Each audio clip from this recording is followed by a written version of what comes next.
Chapter 538. The seminar was only 5 days long, and it passed in the blink of an eye. Thinking back on the past few days, Poplar Fruit suddenly realized that he had grown a lot. In the beginning it was his teacher, Chen Zongdai, who brought him to meet some seniors in the translation field. Later, after he went on stage and gave a report, it seemed that more people were willing to meet Poplar Fruit. Although Poplar Fruit was not satisfied with his report, and felt that he was nothing compared to the speeches of the knowledgeable seniors he listened to the next day, his theory did not gain everyone's approval. Many scholars were still stubbornly opposed to Poplar Fruit. However, this did not prevent the professors from leaving a good impression on Poplar Fruit. After all, in such an impetuous and materialistic society, it was rare for a young man in his early 20s to have the patience to study linguistics seriously, not to mention that he was so talented. Among them, the most special was Professor Wang Bang, the dean of the School of Oriental Studies at Beijing University. Originally, this seminar had nothing to do with him. However, since one day Professor Gu, who was also a top professor at Beijing University and the director of the Institute of World Literature, suddenly came to him to ask some questions about Sanskrit translation, Poplar Fruit's name took root in his mind.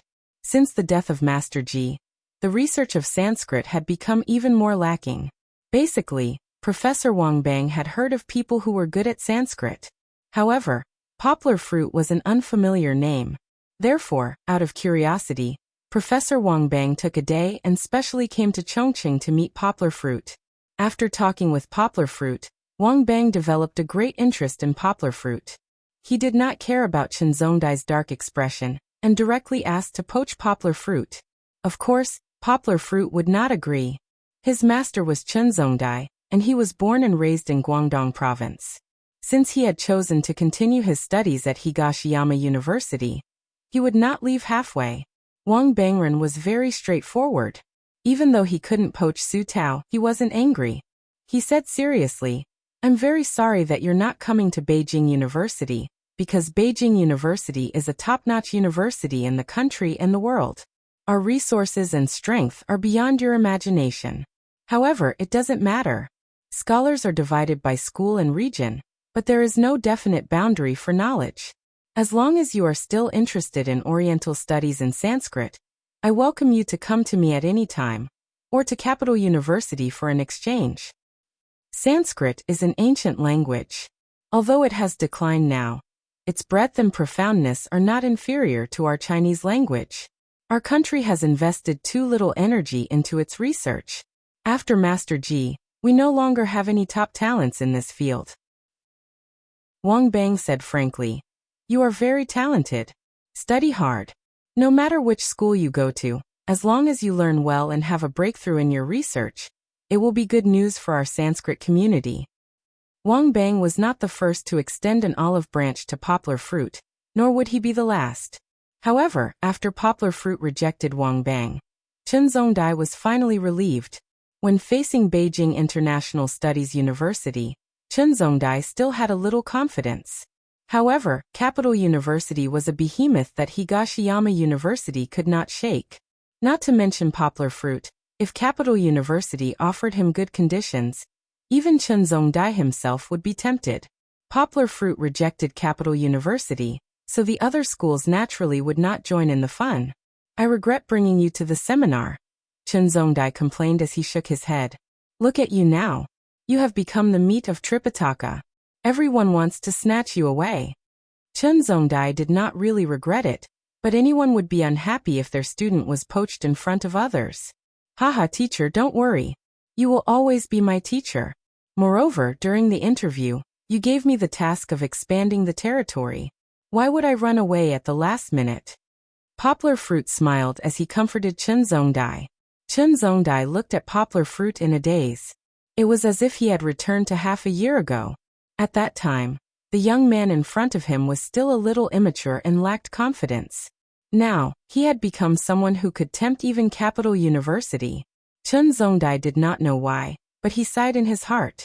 In fact, at that time, Chen Zongdai told Poplar Fruit to teach Poplar Fruit, and even start a new language department. That was just Chen Zongdai's own fantasy. He even regretted it after he said it. He was afraid that he would put too much pressure on Poplar Fruit. However, from the looks of it, this freakishly talented guy seemed to be progressing step by step towards the blueprint that Chen Zongdai had drawn for him. He was used to learning things and knew 13 foreign languages. Master Ji only knew 12 languages, right? Could Poplar Fruit really be able to lead the foreign languages school, and even Higashiyama University to glory as he imagined? This future was too beautiful. Chen Zongdai did not dare to imagine it. The road had to be taken one step at a time. He could not push Poplar Fruit to the position that everyone looked up to. However, since Poplar Fruit really had such strength, what was wrong with helping him soar as soon as possible? Compared to Capital University's strong intervention, Qiu Shan and Professor Luo were much more reserved. Qiu Shan maintained his status and did not involve Luo Lin and Poplar Fruit's discussion topics.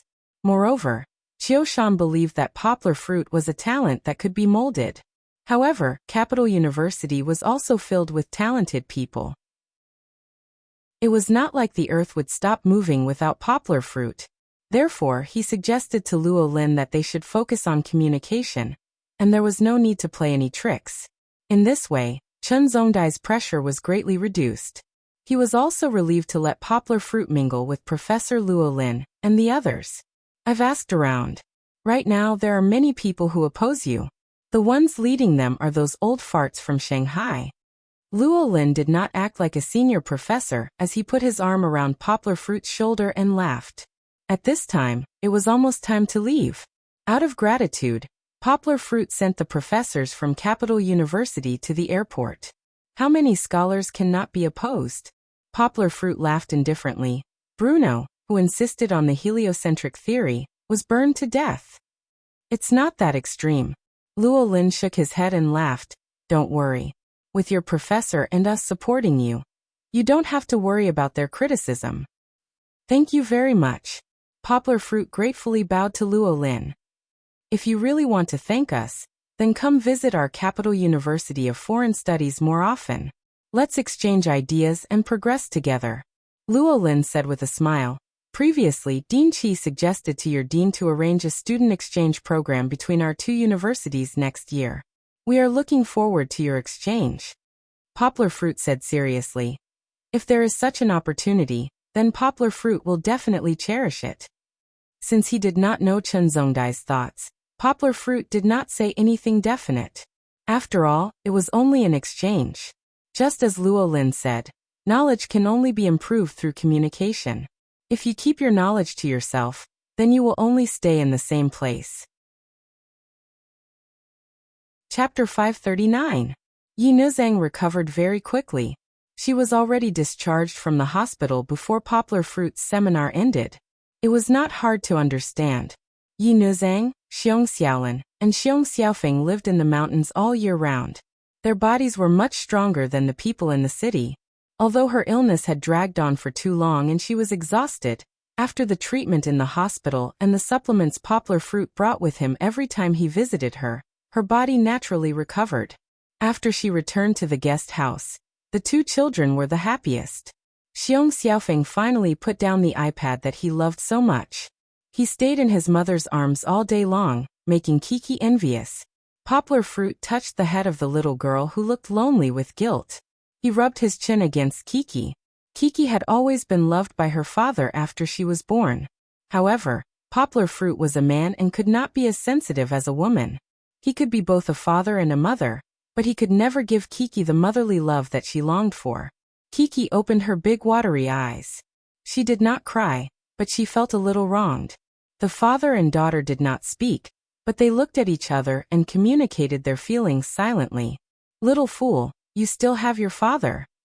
Poplar Fruit looked at his daughter affectionately, conveying confidence and warmth to her who was a little helpless. Kiki's eyes gradually changed from longing and resentment to hesitation. In the end, she struggled slightly. She stretched out her little arms and hooked them around her father's neck. Her soft hair rested on her father's collarbone. She was no longer stubborn. She just closed her eyes and cherished the warmth that she had with her father. The road back to the Hmong village from Chongqing was not as crowded as before. Poplar Fruit took the 4 members of the Xiong family to the capital of Guishan province by train. Poplar Fruit thought that it would be troublesome to walk on the mountain roads. He sent most of the luggage that was difficult to carry home first. He only left one suitcase, which was mostly Kiki's daily necessities. This is Kiki's car. When they arrived at the provincial insurance company, Kiki immediately saw the Land Rover parked at the entrance. She jumped up happily and ran to the front of the car. She pointed at the Land Rover and looked up with a proud smile. Goldie followed him. It sniffed the newly repaired Land Rover, and even lifted its hind leg near the rear tire to pee in satisfaction. Poplar Fruit laughed and pushed it away with a kick, saying, "Get out of my way. How dare you?" Poplar Fruit. Xiong Jiwu walked over with his wife, whose movement was a little inconvenient. He looked at Poplar Fruit with a guilty face, mumbling something but not knowing what to say. Yi Nuzhang was in a good state of mind. She was even better at dealing with people than Xiong Jiwu. When she saw Xiong Jiwu's clumsy appearance, she directly apologized for him. Seeing the Land Rover, Xiong Jiwu's mood was very complicated. It was he who set the trap and destroyed the car. He also put Poplar Fruit and Kiki in danger. Then Poplar Fruit didn't hold him responsible. Instead, he reached out to help him. However, from another point of view, if this car accident hadn't happened, Xiong Jiwu would have been doomed to take the risk. Not only would Yi Nuzhang not be able to get medical treatment, but he might also end up in a bad situation. The cause and effect of this world was very complicated. If he could go back to the past, Xiong Jiwu would probably still throw the stone down. It could only be said that he was very lucky to have met Poplar Fruit. Poplar Fruit smiled, patted Xiong Jiwu on the shoulder, and said to Yi Nuzhang with a smile, "Sister-in-law, you don't need to say anything more. Brother Xiong has a good heart. We don't need to hold on to it. Let bygones be bygones." Kiki wants to sit in the front. Poplar Fruit opened the 4 doors to ventilate the inside. At this time, Kiki followed behind her father, pulled Poplar Fruit's trousers, and said with an expectant look. It seemed that the little girl had a good mentality. She didn't have a psychological shadow because of the previous car accident at all. Poplar Fruit smiled and picked her up. He asked knowingly, "Why does Kiki want to sit in the front?" "There's a big glass in front." Kiki cutely gestured in front of her father with her little paws and giggled. "Kiki wants to see a lot of scenery. Come on, give me 5. Poplar Fruit looked at Kiki's chubby little hand and was very tempted. He stretched out his left palm and patted Kiki gently, then laughed. The Land Rover's performance after the repair was still very strong, which had something to do with its engine not being damaged. Of course, if the engine was damaged, Poplar Fruit wouldn't be able to get the car back so quickly. Kiki sat in the front passenger seat, and the 4 members of the Xiong family sat in the second row. The second row had 4 people sitting in it. The Land Rover's cabin was spacious, and 2 of the 4 people were children, so it didn't seem particularly crowded. With the Land Rover, it was much more convenient for Poplar Fruit and the others. They directly bought a lot of snacks and books for the children of Meng Village in the provincial capital, and put them in the trunk. As for how to bring them back to the mountain, Poplar Fruit wasn't too worried. As long as he called, the Hmong people on the mountain would come down to help. "Do you need to buy anything else? New clothes?" Poplar Fruit laughed. "No, we really don't need anything," Xiong Jiwu said embarrassedly. Previously, in Chong City, Poplar Fruit had already bought a lot of new clothes for the 2 children. Of course, he also bought a few for them, and they were still wearing them. Today they bought so many things, all of which were paid for by Poplar Fruit. Xiong Jiwu didn't want to let Poplar Fruit spend more money. Since they didn't need to buy anything else, Poplar Fruit drove them home. However, even though the Land Rover was fast, it was already dark when Poplar Fruit drove from the provincial capital to the city where the Hmong village was located. They couldn't climb the mountain and go back to the Hmong village in the middle of the night, right? Poplar Fruit suggested that they stay in the county for a night. Why don't De Xiong, Xiaolin, and Xiaofeng stay at my brother's house? We can squeeze in there. Yi Nuzhang hesitated, then said, "Stay in a hotel? It's so expensive." Poplar Fruit didn't think it was expensive to stay in an express hotel, which only cost 200 yuan a night. However, in the eyes of Yi Nuzhang, who was a spendthrift, 200 yuan was the cost of a week's worth of food for the whole family. Yang Guo looked at them and smiled, but said without any explanation, "It's not like I don't know about your brother's situation. Before we came, Brother Xiong already said that their family of 3 squeezed into a small room. If the 4 of you squeezed in, where would you find space to walk? Okay, listen to me, we'll stay in a hotel." This was what Poplar Fruit had talked about with Xiong Jiwu when they were chatting on the mountain. Originally, after Xiong Xiaolin was admitted to a key junior high school in the county, they wanted to let Xiong Xiaolin stay at her uncle's house. Although the conditions weren't that good, they could save a lot of money. By the way, Poplar Fruit turned to Xiong Xiaolin and smiled. "Do you know where your teacher's house is? Let's pay him a visit tonight." Chapter 540. The poverty in the mountains seemed to have little impact on the small county. Just like other small towns, there were also bustling streets. Even if the lights were hung high and old motorcycles were running on the narrow streets, young people who had nowhere to vent their energy were calling their friends and wandering around the various nightstands. In the night, a behemoth-like white SUV slowly drove out of the neon halo, turned into a small intersection, and finally stopped on the side of the road.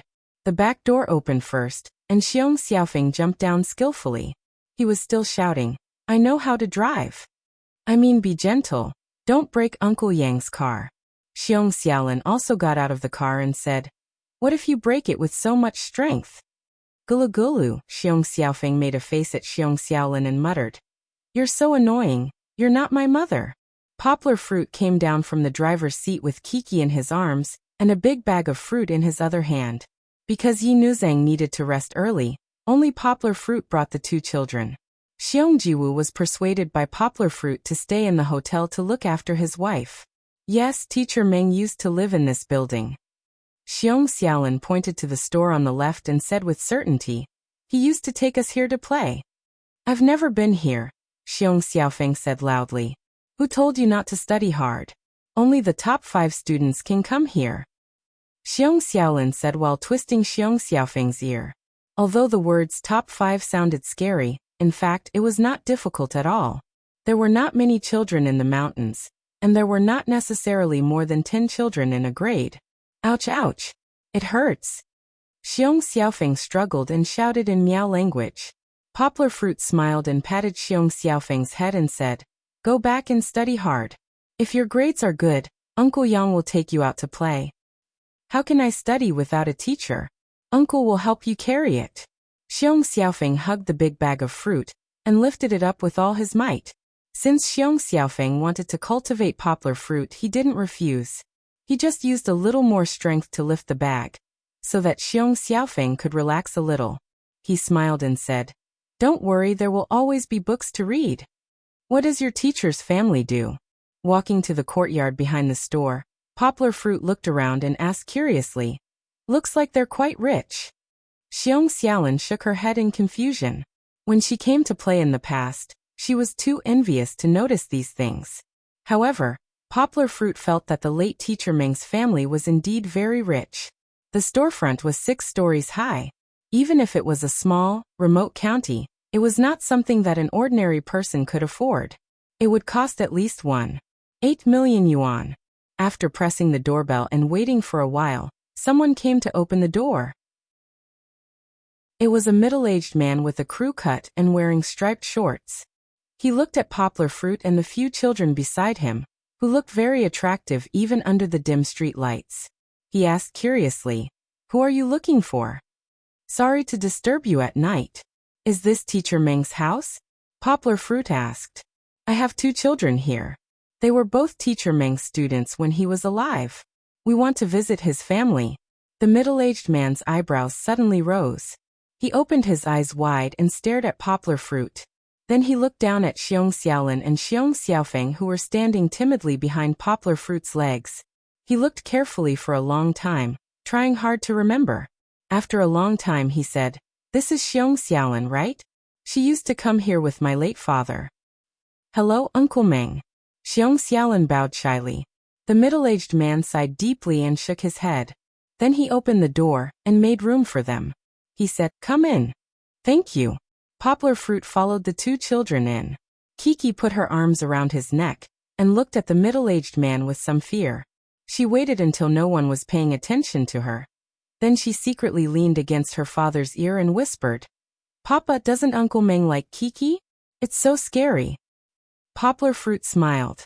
He rubbed Kiki's little head and did not explain more. Poplar Fruit could clearly feel the hostility of the middle-aged man towards them. At first, Poplar Fruit thought that he was just guarding against strangers, but later he felt that he also had an indescribable dislike for Xiong Xiaolin, which made Poplar Fruit very confused. "Uncle Meng's family is in business?" Poplar Fruit followed the middle-aged man up the stairs to the 4th floor.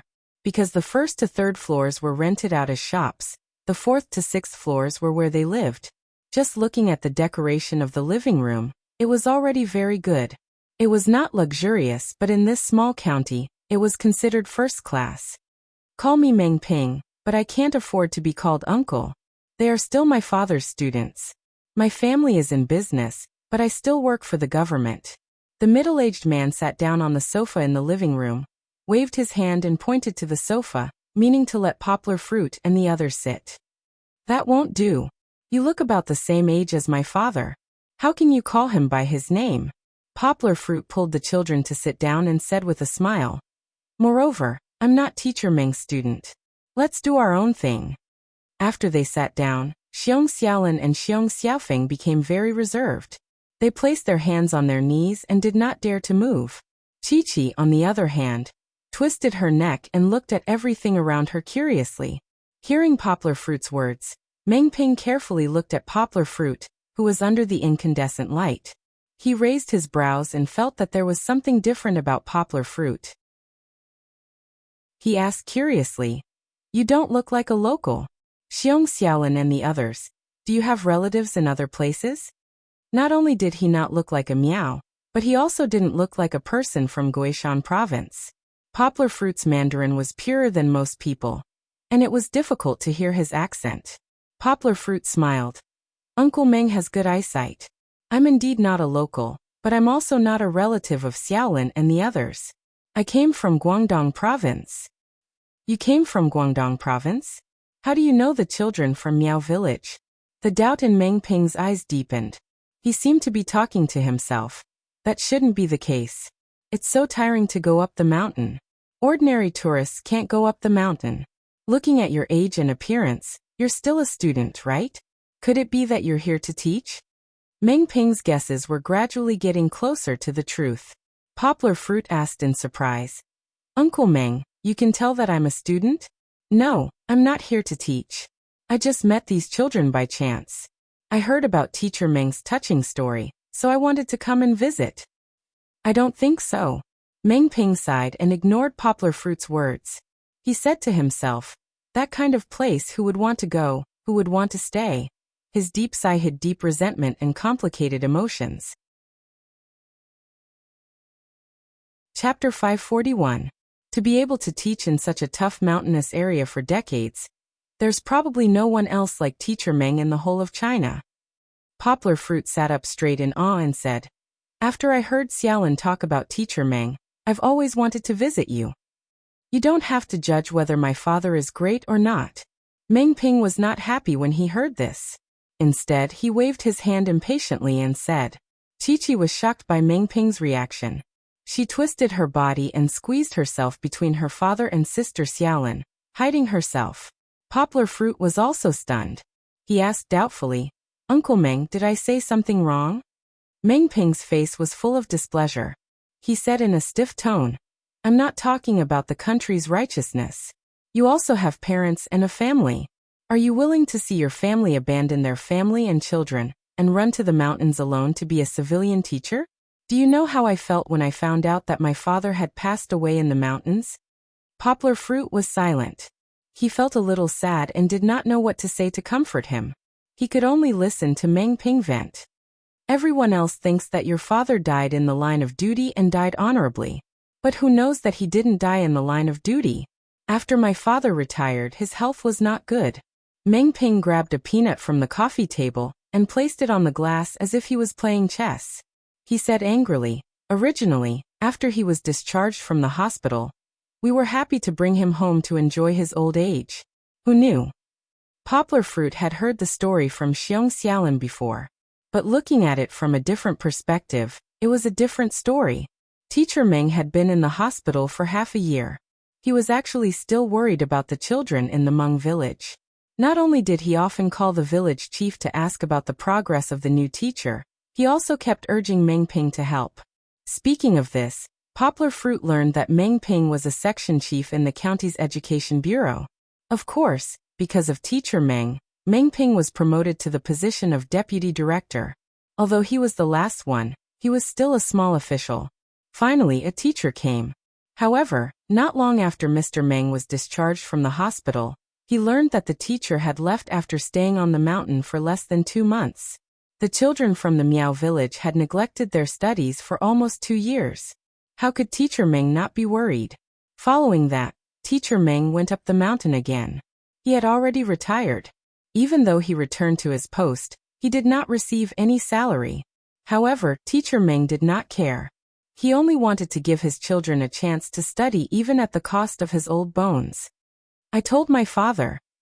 Meng Ping's eyes were a little red, but he still gritted his teeth and said, he said not to worry. I'll go back to the station and urge you. Don't go up the mountain. Stay at home and wait for the good news. However, Teacher Meng did not listen. He said, the children on the mountain can't afford to wait. After that, he went up the mountain and did not come down again. The leaders in the county and city gave my father a heavy as Mount Tai wreath. What bullshit!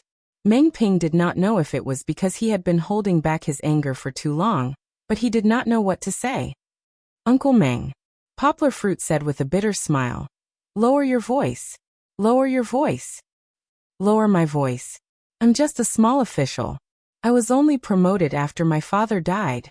If anyone doesn't like it, I'll just quit. Meng Ping's temper was unusually fiery. However, thinking about it, he did have the ability to do so.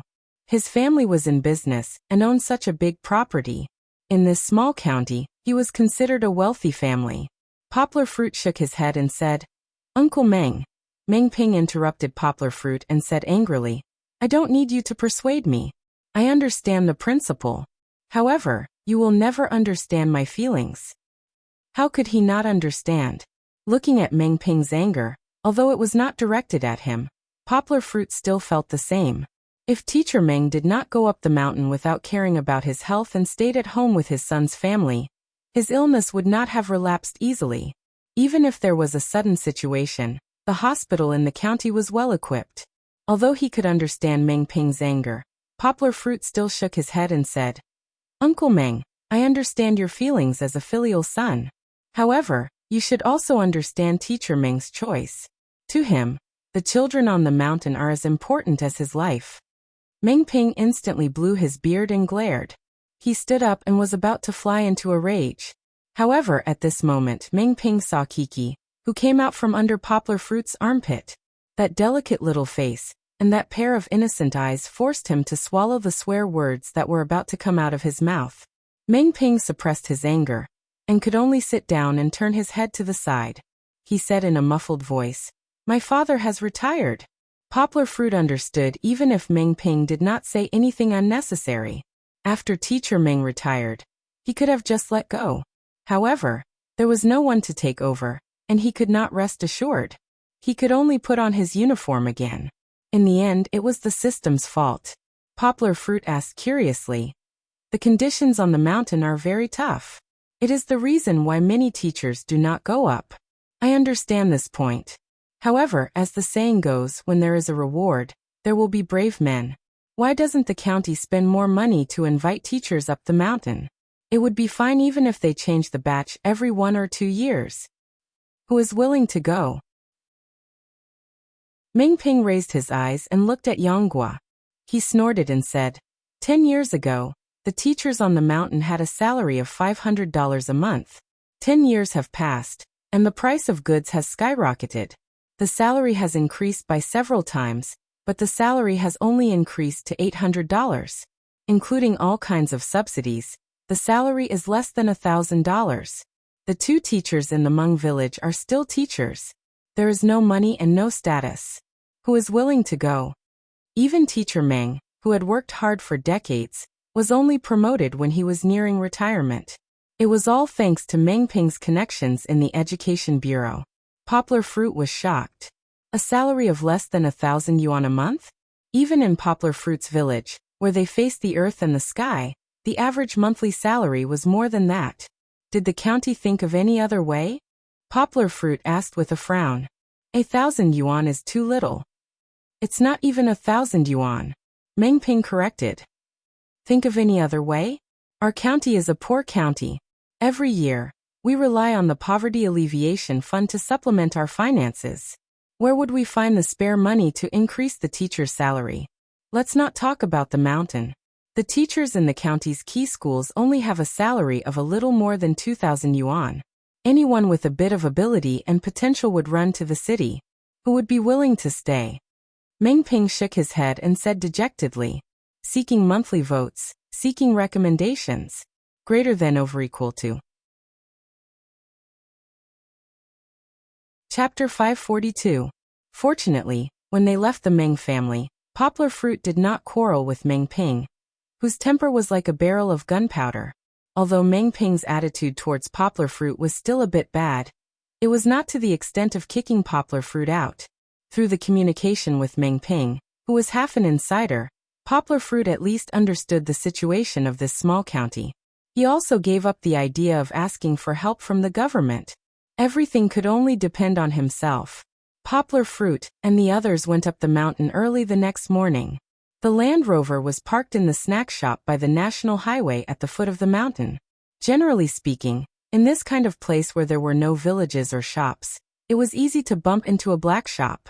However, the owner of the shop was from the Hmong village. If they were to calculate the ancestral tree, they would be Xiong Jiwu's cousin.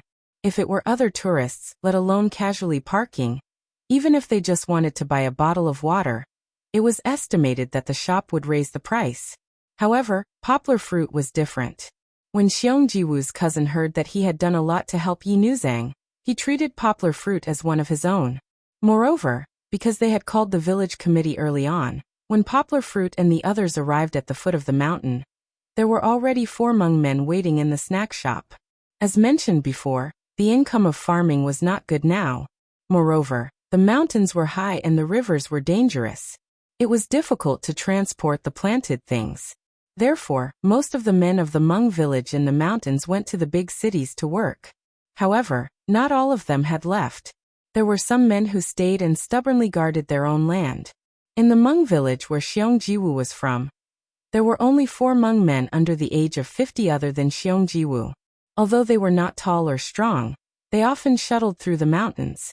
Their lean muscles were not weak. When Poplar Fruit opened the trunk, they quietly surrounded him to help him move things. Poplar Fruit was getting into the car and handing out the box when he suddenly heard a vigorous voice. "You are the city boy that Xiao mentioned?" Xiong Jiwu looked up and found that it was the old man who had just sat in the deepest part of the snack shop. Even Xiong Jiwu's cousin was waiting for him respectfully. Poplar Fruit didn't notice it when he was sitting down. Now he realized that although the old man's hair and beard were all white, his back was very straight and his movements were very vigorous and free. Especially his bright eyes, which often revealed a bright light. His every move gave people a feeling of being one with nature. However, because he didn't feel threatened, Poplar Fruit didn't think in that direction. He simply felt that the old man was in good health. Although he was much older than his father, his spirit was better than his father's. "Hello, my name is Poplar Fruit." Poplar Fruit hurriedly bowed respectfully and replied. Although Poplar Fruit was not born into a rich family, he had a good upbringing. The traditional virtue of respecting the old and loving the young had been rooted in his bones since he was young. "Poplar Fruit, this is our chief." When Xiong Jiwu saw him, he hurriedly limped over and helped to introduce him. "Nowadays, people don't call me chief anymore. They all call me village chief. My name is Xiong Kahu." The old man waved his hand and said, "You have a good heart. You helped Xiaowu and the children in the village buy so many books. I thank you on behalf of Xiong Family Village." It's my duty." Poplar Fruit hurriedly bowed and said. The gratitude of an elder couldn't be accepted calmly. The necessary etiquette must be done in place. After listening to Xiong Kahu's words, Poplar Fruit suddenly found that Xiongkehu spoke Mandarin very well. It was not as strange as Xiongjiwu's accent. It was even similar to children like Xiong Xiaolin who had undergone systematic learning. This was a very interesting discovery. However, Poplar Fruit didn't care about it. With the help of the 4 strong men, Poplar Fruit was much more relaxed. He only carried a backpack with a computer on his back, then carried Kiki in one hand and Gold, who didn't dare to cross the suspension bridge, in the other. Kiki had just woken up, and she was a little hungry. However, after crossing the suspension bridge, they still had to walk for more than half an hour on the mountain road.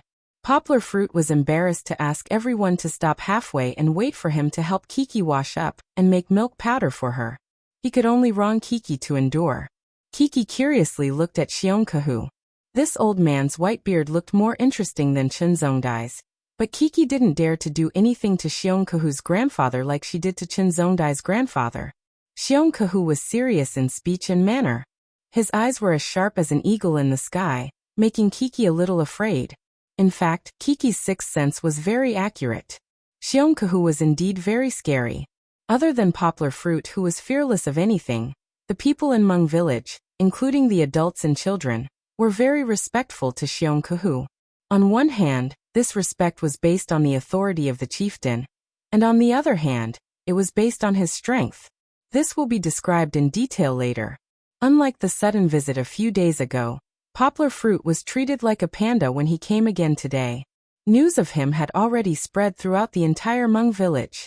Before he entered the village, he was surrounded by 3 layers of people.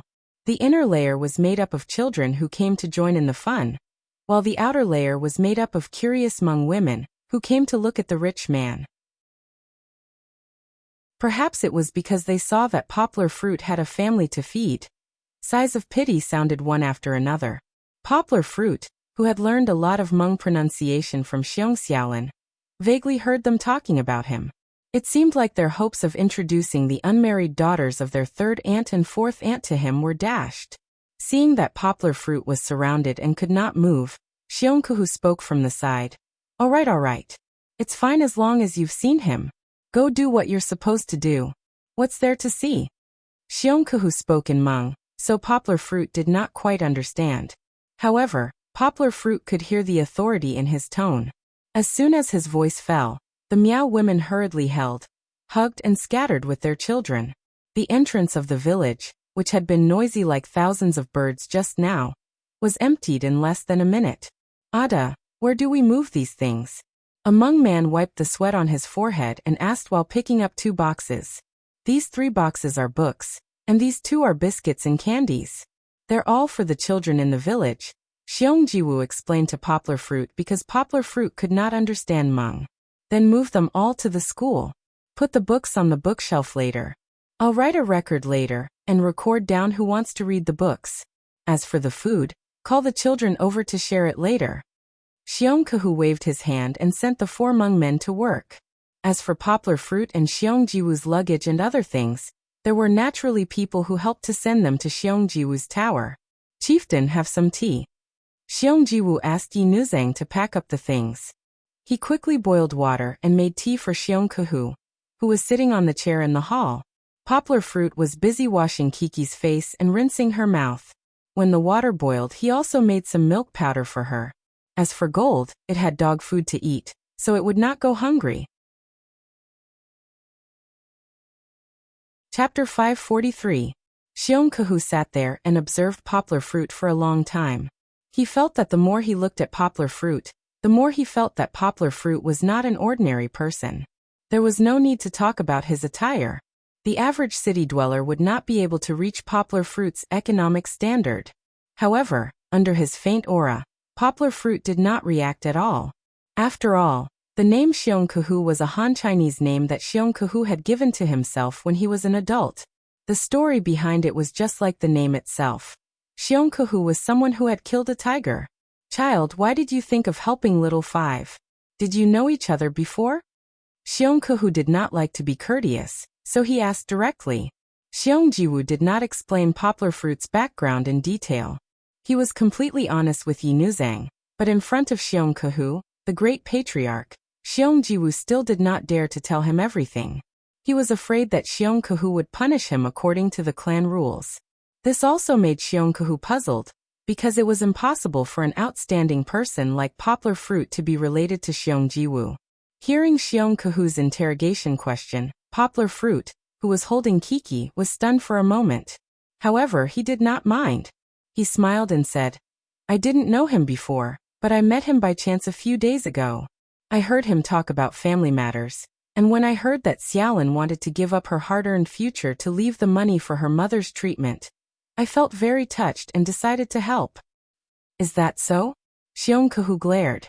This expression was not angry, but it was imposing, and it unknowingly increased the pressure on Poplar Fruit. However, Poplar Fruit did not notice it. Only Kiki almost choked. Poplar Fruit was busy wiping the milk foam that had spilled out of her mouth. At this time, Xiongkahu finally realized that his reaction was a little too intense. He quickly restrained himself. It was fine to test Poplar Fruit, but it was not good to scare the child. Although Xiongkahu did it on purpose, he really did not know about this matter. Xiongjiwu, who had just brewed a new pot of tea, was stopped by him. "Little Five, come here and tell me what is going on? Your family is in trouble. Why didn't you come to me? Everyone in the stockade is a family. Your wife needs money to treat her illness, and your child needs money to study. Everyone has the ability to help you, but you did not say a word. Are you not treating us as your family?" Xiongkahu asked angrily, especially Xiaolin. "I've watched her study for almost 10 years, and she finally got into a good school. I'm so happy that I'm about to beat the drums and gongs. How can she quit school just like that?" After he understood the patriarch's question, he smiled and said, I did not deliberately hide it. As you know, no one in the stockade has much money on hand. We'll spend tens of thousands of yuan at a time. How would I dare to ask them for money? Then you should have come to me." Xiongkahu glared and said angrily, "I can't give you tens of thousands, but I can still get some from my comrades outside." Xiongkahu and Xiongjiwu quarreled like this for a while. Kiki had already drunk her breakfast, and was pulled out to play by the excited Xiong Xiaofeng. Poplar Fruit saw that Xiong Xiaolin was following them. He hesitated for a moment and did not stop her. With Xiong Xiaolin, a sensible big sister, helping to take care of Kiki, nothing should happen to her. Xiongkahu, who had always been calm in the face of a landslide, finally became worried when he talked about the education of the children in the mountain with Xiongkahu. This was a big problem. Although it was summer vacation and school had not started yet, the school in the stockade still had to face the dilemma of not having a teacher. Xiongkahu was actually very anxious, but this was not something that could be solved by being anxious. If others were not willing to be your teacher, you couldn't just tie them up and go up the mountain, right? It was not the old era anymore. Of course, although he was very enthusiastic about the discussion with Poplar Fruit, Xiongkahu was also a sensible person. Based on Poplar Fruit's situation, it was basically impossible for him to be willing to stay on the mountain for the sake of the children like Teacher Meng did in the past. Therefore, Xiongkahu did not make this request, lest both parties become embarrassed because of this request. At noon, Xiongkahu went to the school to host the distribution of biscuits and candies. These things were not very expensive for Poplar Fruit, but for the children of the Hmong stockade village, it was a big surprise. They scrambled to squeeze into a group. If it were not for Xiongkahu's joking scolding, these children would have overturned the table. "Quick! Line up! If you don't listen, you won't get a share later." When Xiongkahu spoke to the children in the stockade village, his poker face became much more benevolent. However, even so, the prestige that he had accumulated over the years still scared the children into lining up obediently. After every child received the biscuits and candies, under Xiongkahu's instructions, they would say thank you, or thank you to Poplar Fruit. The children of the Hmong stockade village were very sensible. Even if they could not take their eyes off the beautiful sandwich biscuits and were about to drool, they still obediently thanked Poplar Fruit. Poplar Fruit actually did not care about these things, but Xiongkahu had asked him to do this so that the children would know how to be grateful. Poplar Fruit seemed to have noticed something in the crowd. He strode over and pulled out a little girl from the group of children. Hee hee hee. Kiki screamed and laughed. She wiggled her little butt and wanted to run away, but she was caught by her father. The little girl had somehow sneaked in. Her light pink dress was particularly eye-catching among the black and blue linen clothes of the Hmong stockade village children. However, because she was too small, Poplar Fruit did not notice her before. The surrounding Hmong women covered their mouths and laughed. They did not care about Poplar Fruit at all and started discussing, "This child is really good-looking. Her father is also handsome. It's a pity that my eldest daughter would have a chance if she was born a few years ago. Don't even think about it. He's so rich. Can you match up to him?" "Why not? Wang Jian is so poor. Mei Fu still fell in love with him, didn't he? In the face of love, what's there to match up to?" They did not avoid Poplar Fruit because they were all chatting in Hmong. Poplar Fruit could not understand at all. Of course, even if Poplar Fruit could understand, he would not care. Continue. Poplar Fruit waved at Xiongkahu. Because of the little girl, Kiki, the biscuits and candies were interrupted for a while, but the little girl did not support it. She was so happy that she giggled and wanted to break free from her father and run out. After messing around for the whole afternoon, only Xiongkahu and the others stayed to clean up the mess. The biscuits and candies were just a small gift. Xiongkahu valued the books brought by Poplar Fruit the most. Most of them were encyclopedic knowledge suitable for children. For the children in the mountains, these were enlightening books. Xiongkahu did not want to be careless at all. Later, Poplar Fruit received enthusiastic invitations from many Hmong women. They all wanted to invite Poplar Fruit to their homes for dinner. However, Xiongjiwu had already prepared lunch, so Poplar Fruit politely rejected them all. Chapter 544. You're not doing this to please me, are you? In the evening, Poplar Fruit was sitting on a bamboo chair in the Hmong village's high-rise building. He was chatting with Fong Beibei with his feet up.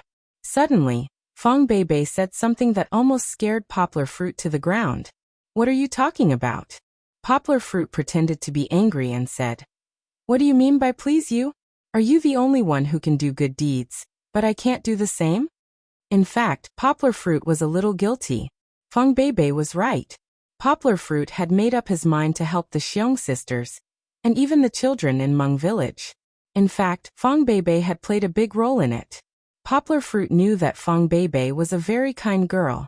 She was more frugal when it came to spending money, but she was not stingy when it came to doing good deeds. This could be seen from her persistence in helping out at the stray dog rescue station for several years.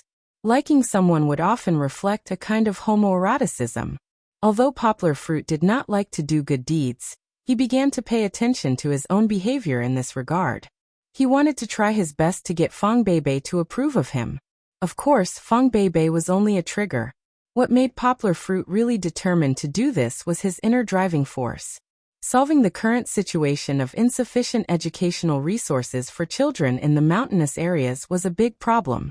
Whether it was Poplar Fruit's own teacher, Chun Zongdai, or the professors from other universities that Poplar Fruit talked to during the seminar, they all thought that Poplar Fruit was delusional. This was a problem that the country was having a headache over. How could Yangguo be able to solve it alone? Even Zheng Yujie advised Poplar Fruit to give up the idea.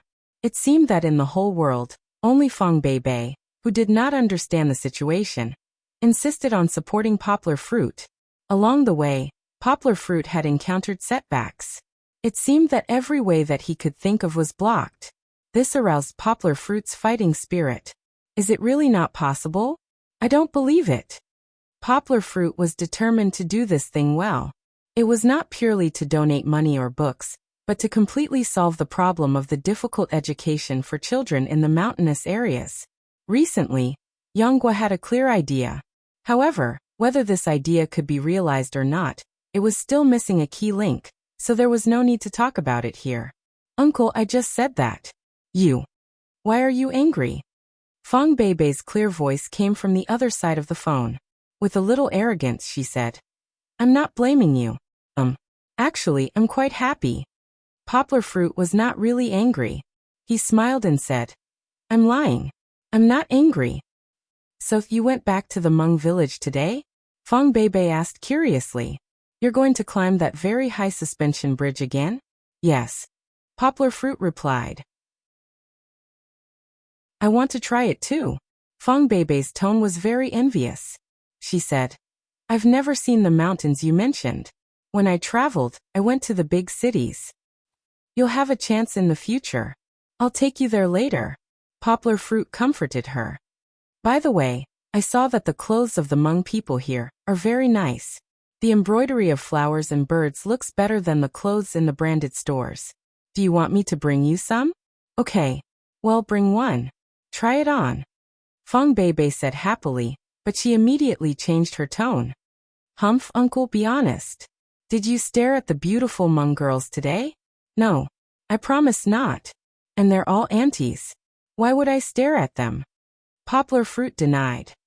You can't find another girl as beautiful as Fong Beibei in the whole world. You're the only one in my mind. I don't have the energy to look at others. You're such a smooth talker. I don't believe you. Fong Beibei spat at him.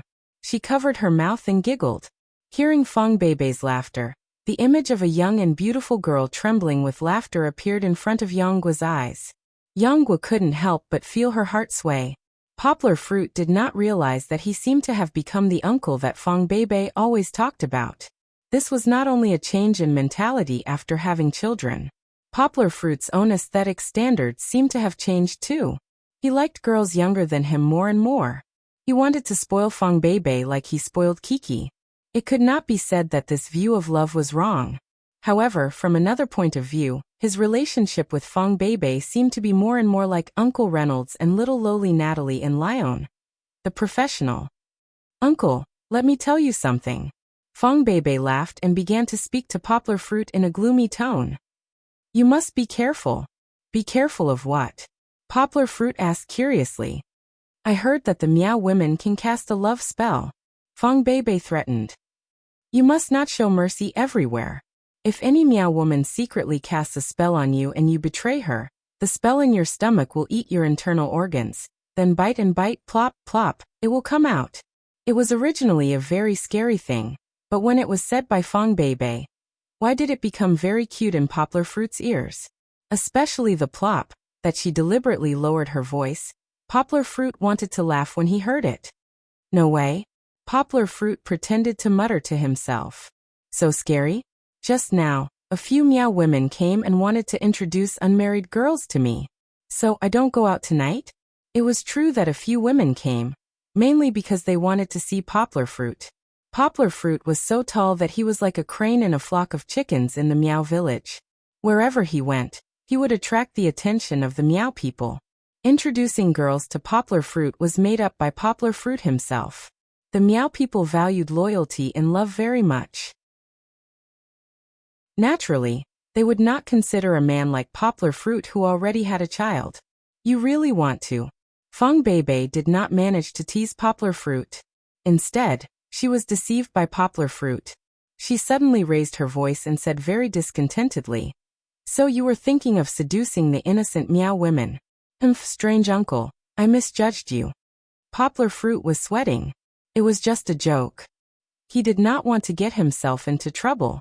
He quickly apologized and explained. After coaxing for a long time, Fong Beibei finally let him go.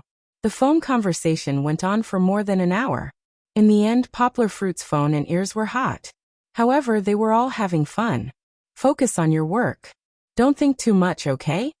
Fong Beibei finally said like a nagging big sister. The two of them seemed to have switched roles. Do a good job. When you come back, I'll give you a big reward. What reward?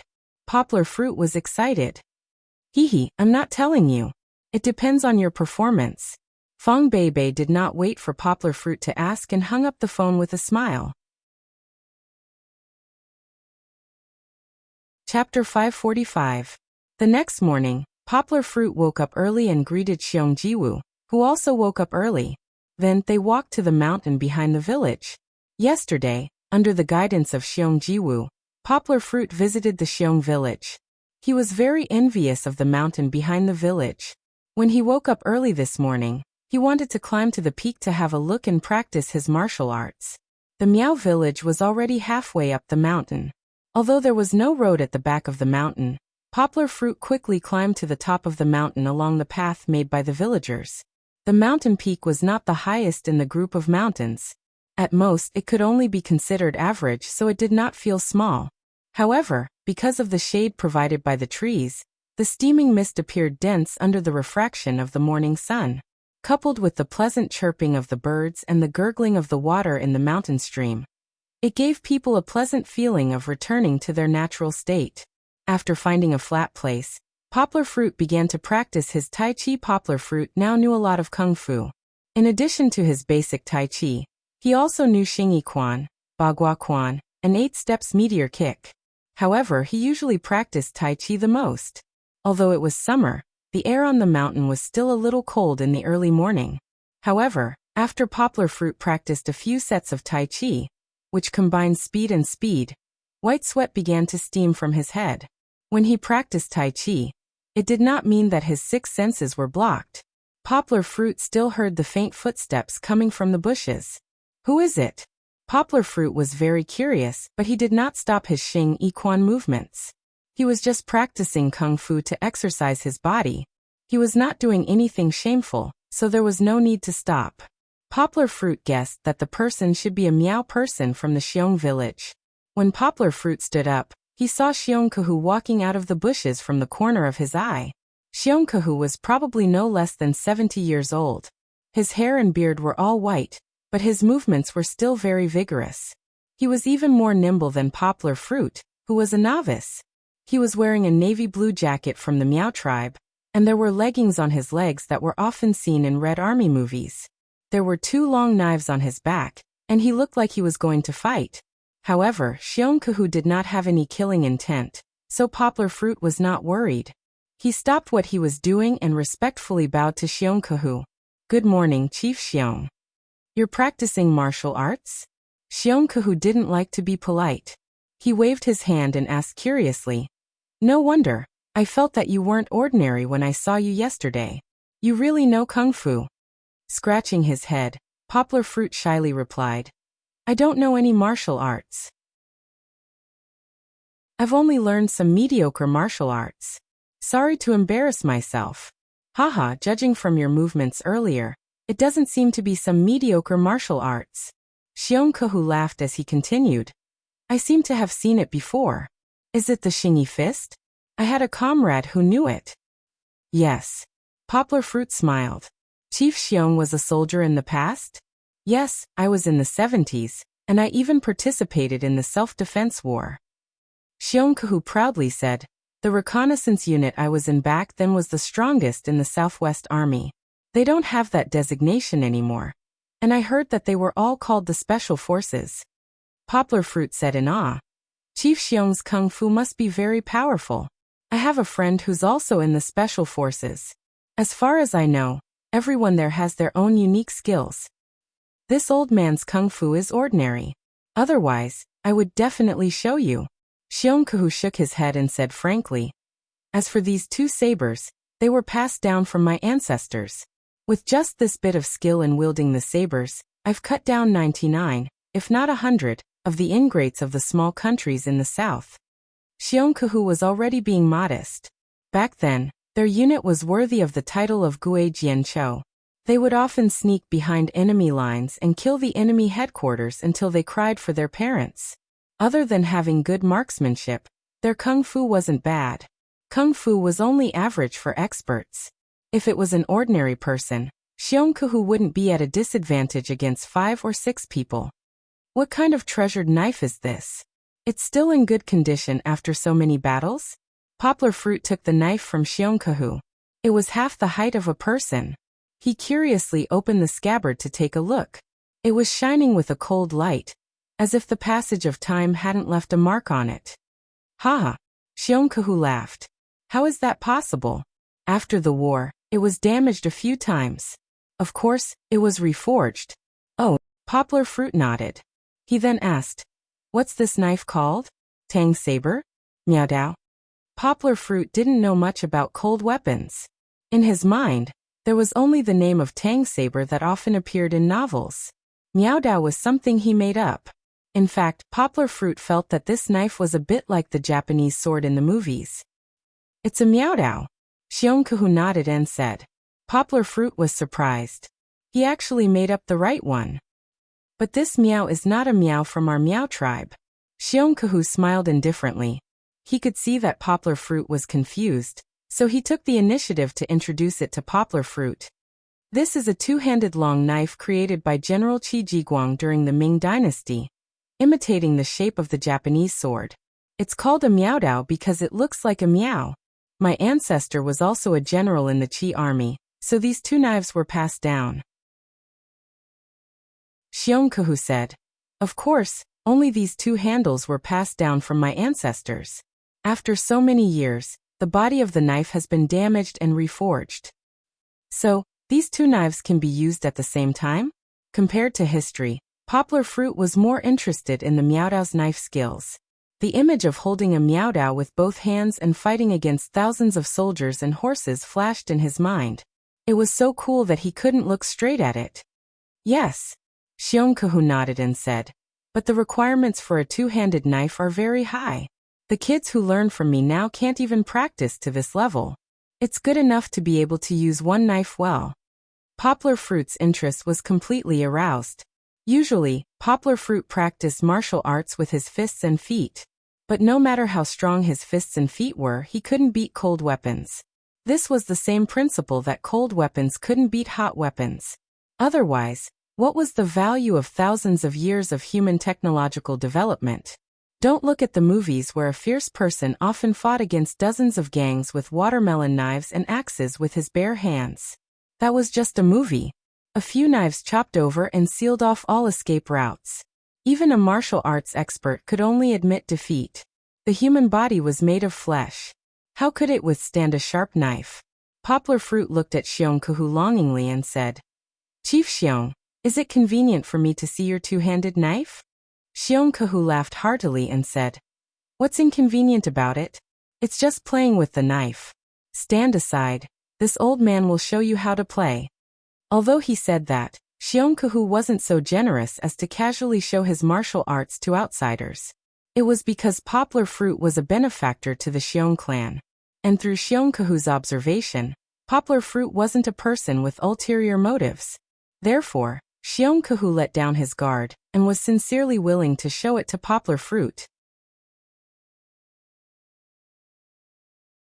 Chapter 546. Taking back the Miaodao from Poplar Fruit, Xiongkahu twirled the blade and stood with the blade in his right hand. Poplar Fruit saw this and quickly retreated. Although Xiongkahu twirled the blade freely, he was still in his 70s after all. Who could guarantee that the blade would not fly out of his hand? Blades and spears had no eyes. It would be a tragedy if he was cut. The old man did not take out the second blade on his back. Instead, he stood with one blade in his hand. He stared ahead fiercely as if the tree in front of him was his enemy. Rustle, rustle, rustle. Poplar Fruit could only hear the rustling of leaves in the forest. The edge of his white shirt fluttered slightly. All of this was like the eve of a big battle in the movies. However, it was not that mysterious. The fluttering of the shirt was just caused by the wind in the forest. However, Yangguo really felt like he was a small dinghy in the middle of a stormy sea. Xiongkahu glared at him, and a surging murderous aura swept over him like a raging red flame. This murderous aura, Yangguo wasn't unfamiliar with it at all. He had also felt it from his brothers in the special forces. He had even killed a few criminals before, so he had more or less touched the threshold of murderous intent. However, compared to Old Master Xiongkahu's murderous intent, it was really insignificant. Poplar Fruit could not help but admire him. To be able to emit such a strong murderous aura. How many enemies did he have to kill to accumulate it? Even if it was converted into military achievements, there were probably not many people like him in the army.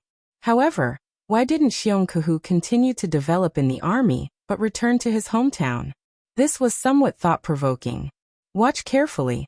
Xiongkahu let out a loud bellow, and the aura that had just spread out instantly condensed. It was as if it had transformed into the Miaodao in his hand. Poplar Fruit's pupils shrunk, and there was a look of shock in his eyes.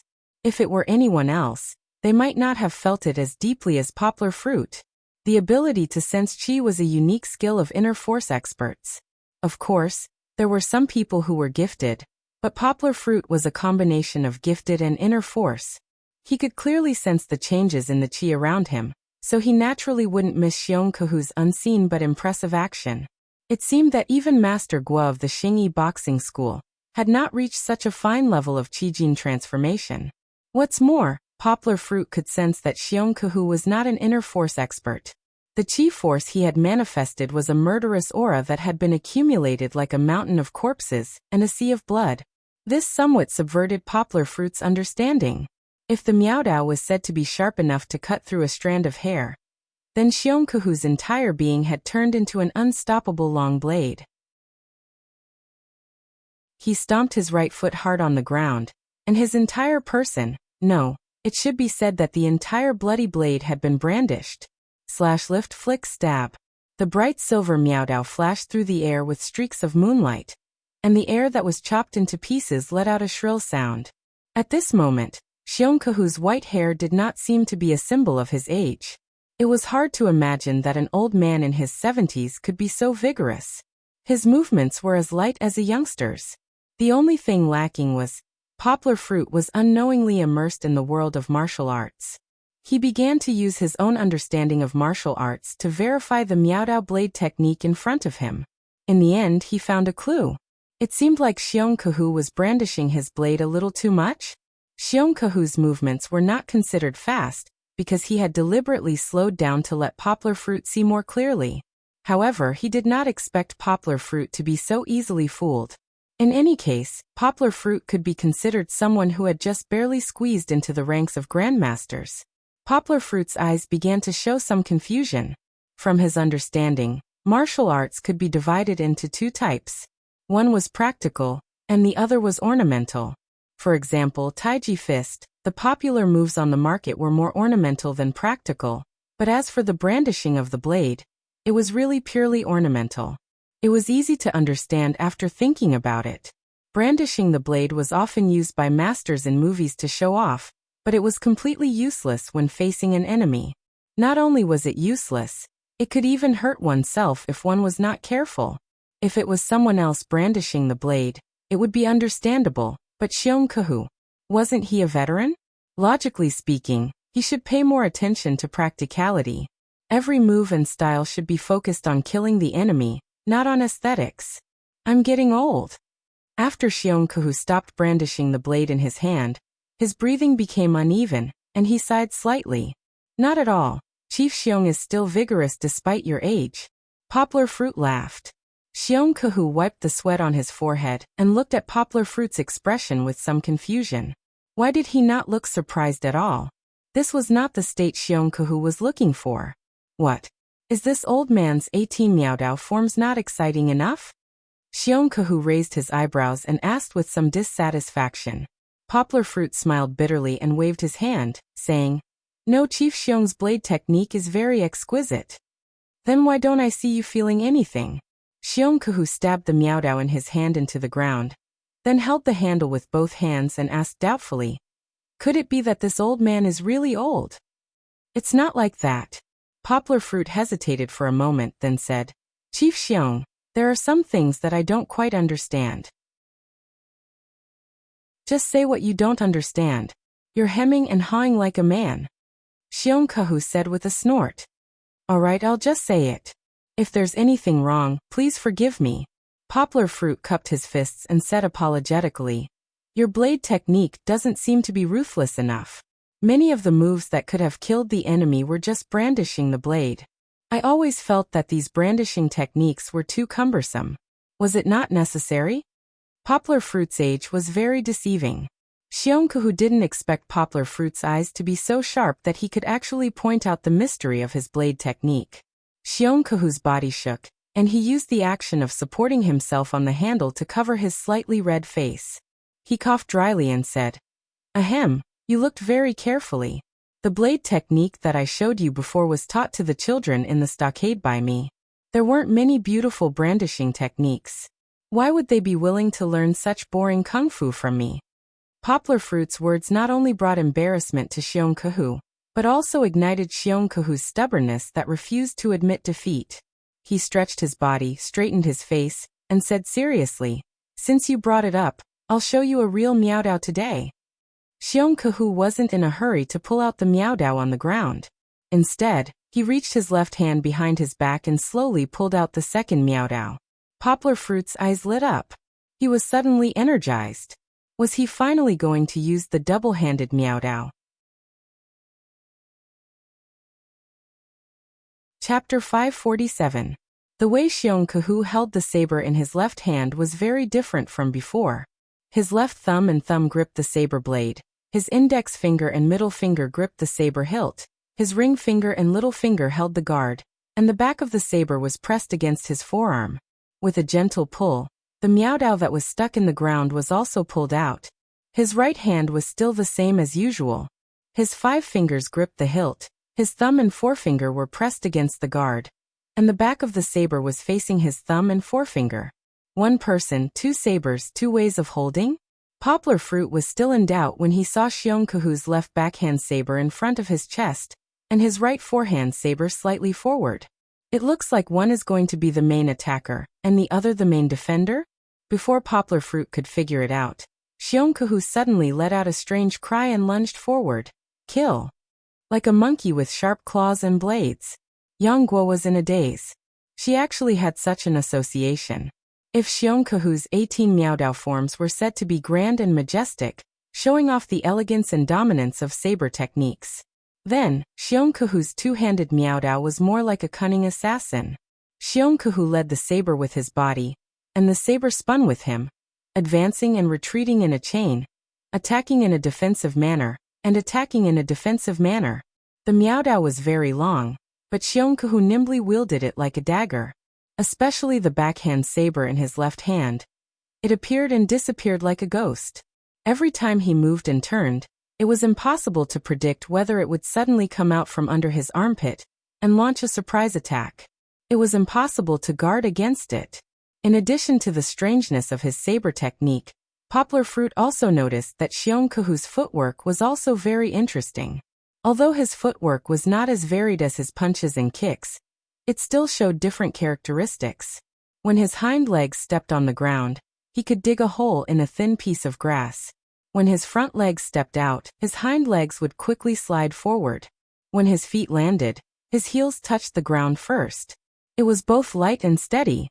When he moved, his feet were as nimble as a rabbit. When he advanced, he would follow. When he followed, he would advance. When he advanced and retreated, he would advance and retreat in a chain. Poplar Fruit's eyes flashed with a trace of doubt. He seemed to have seen Xiong Kahu's series of steps before. Because it was a memory from a long time ago, and Poplar Fruit didn't have a photographic memory at that time. It was a bit blurry when he recalled it. It seemed to be an old movie in Hong Kong, and Pan Wawa also acted in it. However, Poplar Fruit really didn't remember the name of the movie and the name of the kung fu. When he watched that movie, Poplar Fruit was still young, so he didn't pay attention to these details. The mountain wind rose again, causing the trees on the mountain peak to sway. The withered leaves that had been washed away by the sun and time fluttered to the ground. Accompanied by Xiong Kahu's killing intent and the cold gleam of his blade, it was as if the back of the mountain had turned into a killing field. Of course, this was just a coincidence. However, facing the falling leaves, Xiong Kahu became more and more excited. He leaped forward and threw himself into the rain of leaves. His dual blades danced so quickly that even the gleam of the blades became one.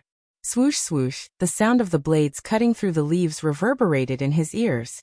Poplar Fruit realized that he couldn't see the trajectory of Xiong Kahu's dual blades with his own eyes. All he could see were the flying leaves. The wind stopped and the sound stopped. Xiong Kahu suddenly stopped. Only the sound of his heavy breathing could be heard. But his face was still as dark as ink. He seemed to be too immersed in the movie, imagining everything around him to be a bloody battlefield where he fought for his life. It took him a long time to recover his senses. Amazing! Poplar Fruit's eyes widened even before he reached Xiong Kahu's side. Around Xiong Kahu, in a 2-meter radius, there were broken limbs of fallen leaves. Not a single leaf was intact. On Xiong Kahu's body, there wasn't a single leaf left. Was this the legendary water doesn't enter? It wasn't that exaggerated. There weren't many fallen leaves. Compared to the pervasive water, it was much simpler. However, as the fallen leaves floated in the air, their trajectory became very strange due to the buoyancy. To be able to cut them into pieces in a short 10 seconds was no easy feat. Amazing! Poplar Fruit's mouth was wide open. He clapped his hands and said in disbelief, "Chief Xiong, how did you do it?" Xiongkehu didn't answer him immediately. He hadn't even caught his breath yet. After all, time waits for no man. He was already in his 70s. Even though his body was still strong and healthy, his current physical fitness couldn't be compared to when he was young. In the past he could fight enemies for an entire day with a blade and a spear, but now he was panting after a few minutes of dual blades. After a while, Xiongkehu stood up straight with the help of his Miaodao. He chuckled and said, "How is it? Do you want to learn?" Xiongkehu didn't answer Poplar Fruit's question directly. Instead, he threw out such a question. Poplar Fruit's eyes lit up.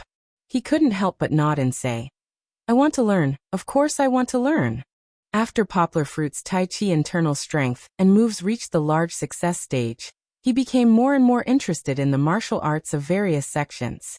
It was said that many martial arts complemented each other, and could even be traced back to the same origin. Even if they didn't have a common origin, there were still similarities between the moves. This was also the reason why Poplar Fruit could quickly master Xingyi Fist and Baguazhang.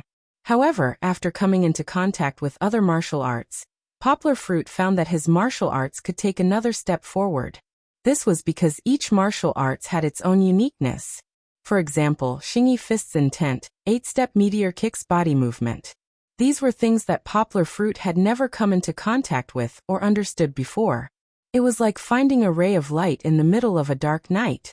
There would always be a new harvest with a new skill.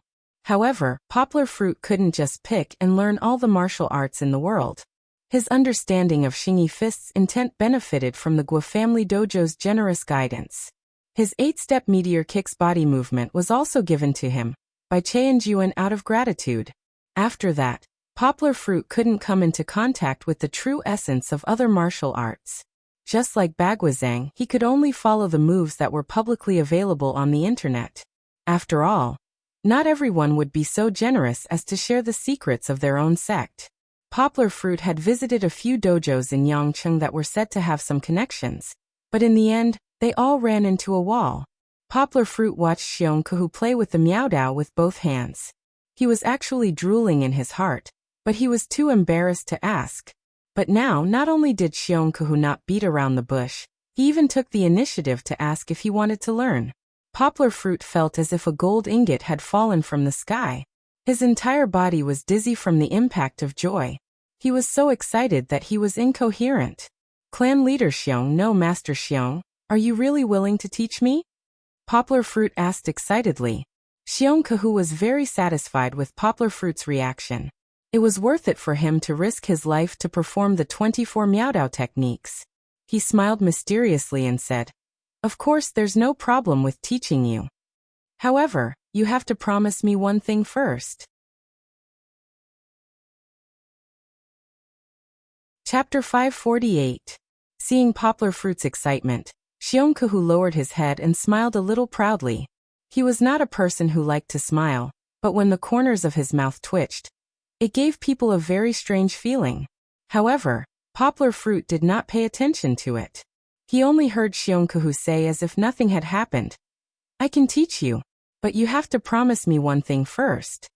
Poplar Fruit asked in confusion, "Chief Xiong, if there's anything you need me for, just tell me." "Okay, that's what I want." Xiongkehu nodded with satisfaction and said, "I talked to Xiaowu yesterday. I heard that you're a university student and a teacher, right?" Poplar Fruit scratched his head embarrassedly and said, "I don't deserve to be called a teacher. I've only helped my teacher teach a few classes in school." Xiongkehu was a little excited.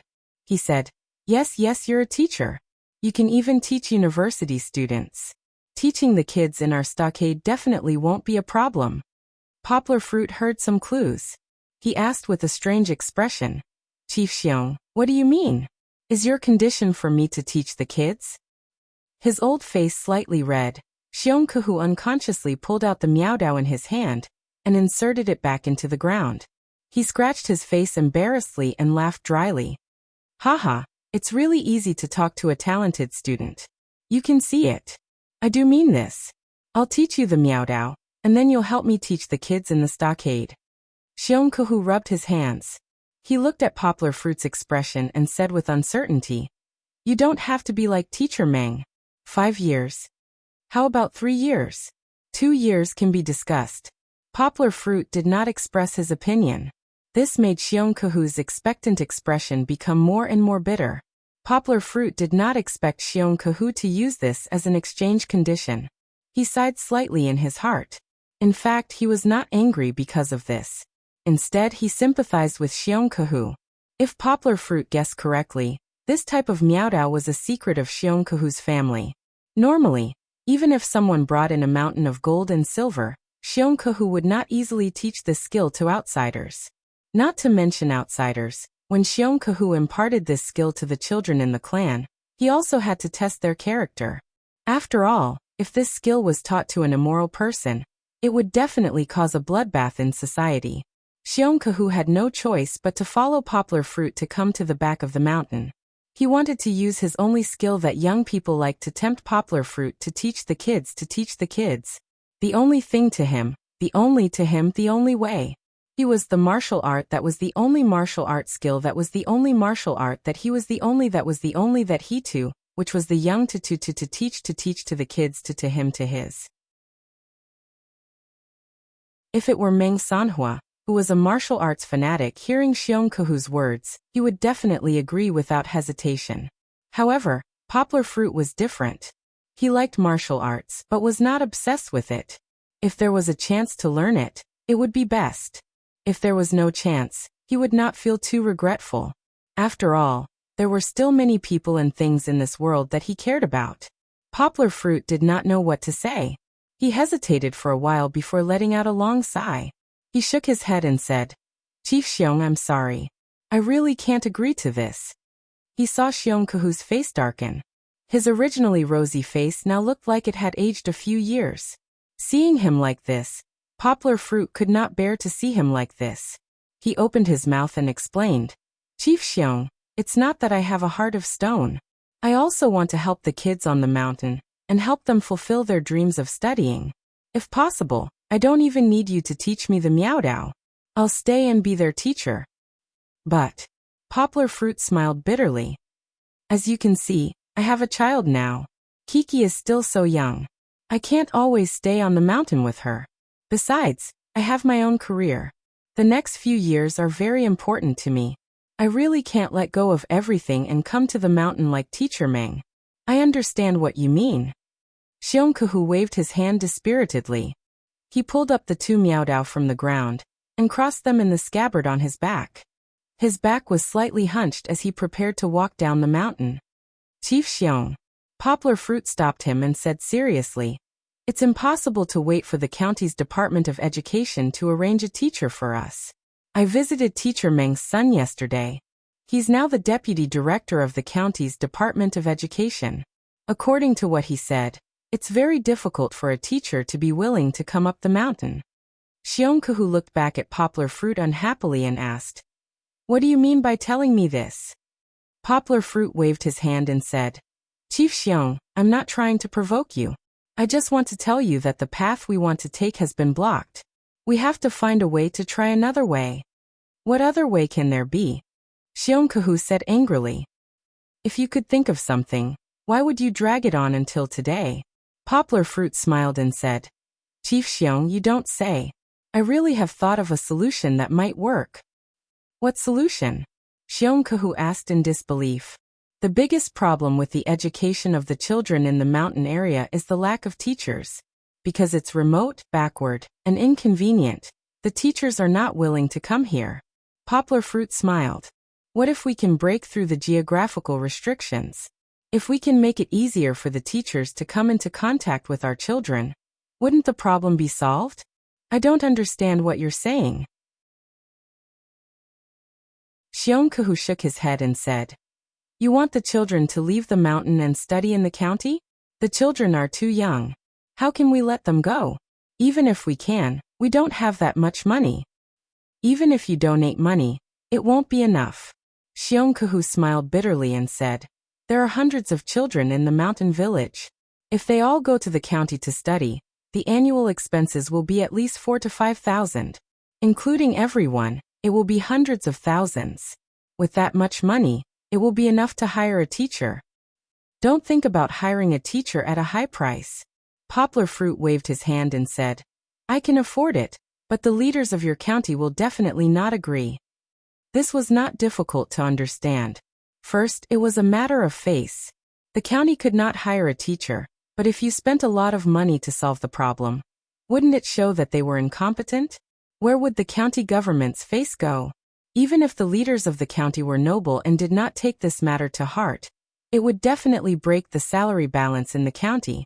If the teachers in the mountain could receive such a high salary, and the teachers in the county were still paid so little, they would definitely protest. The county's finances were not good, and they needed to support so many people. No matter how one looked at it, rashly increasing the salary of the teachers in the mountain would not work.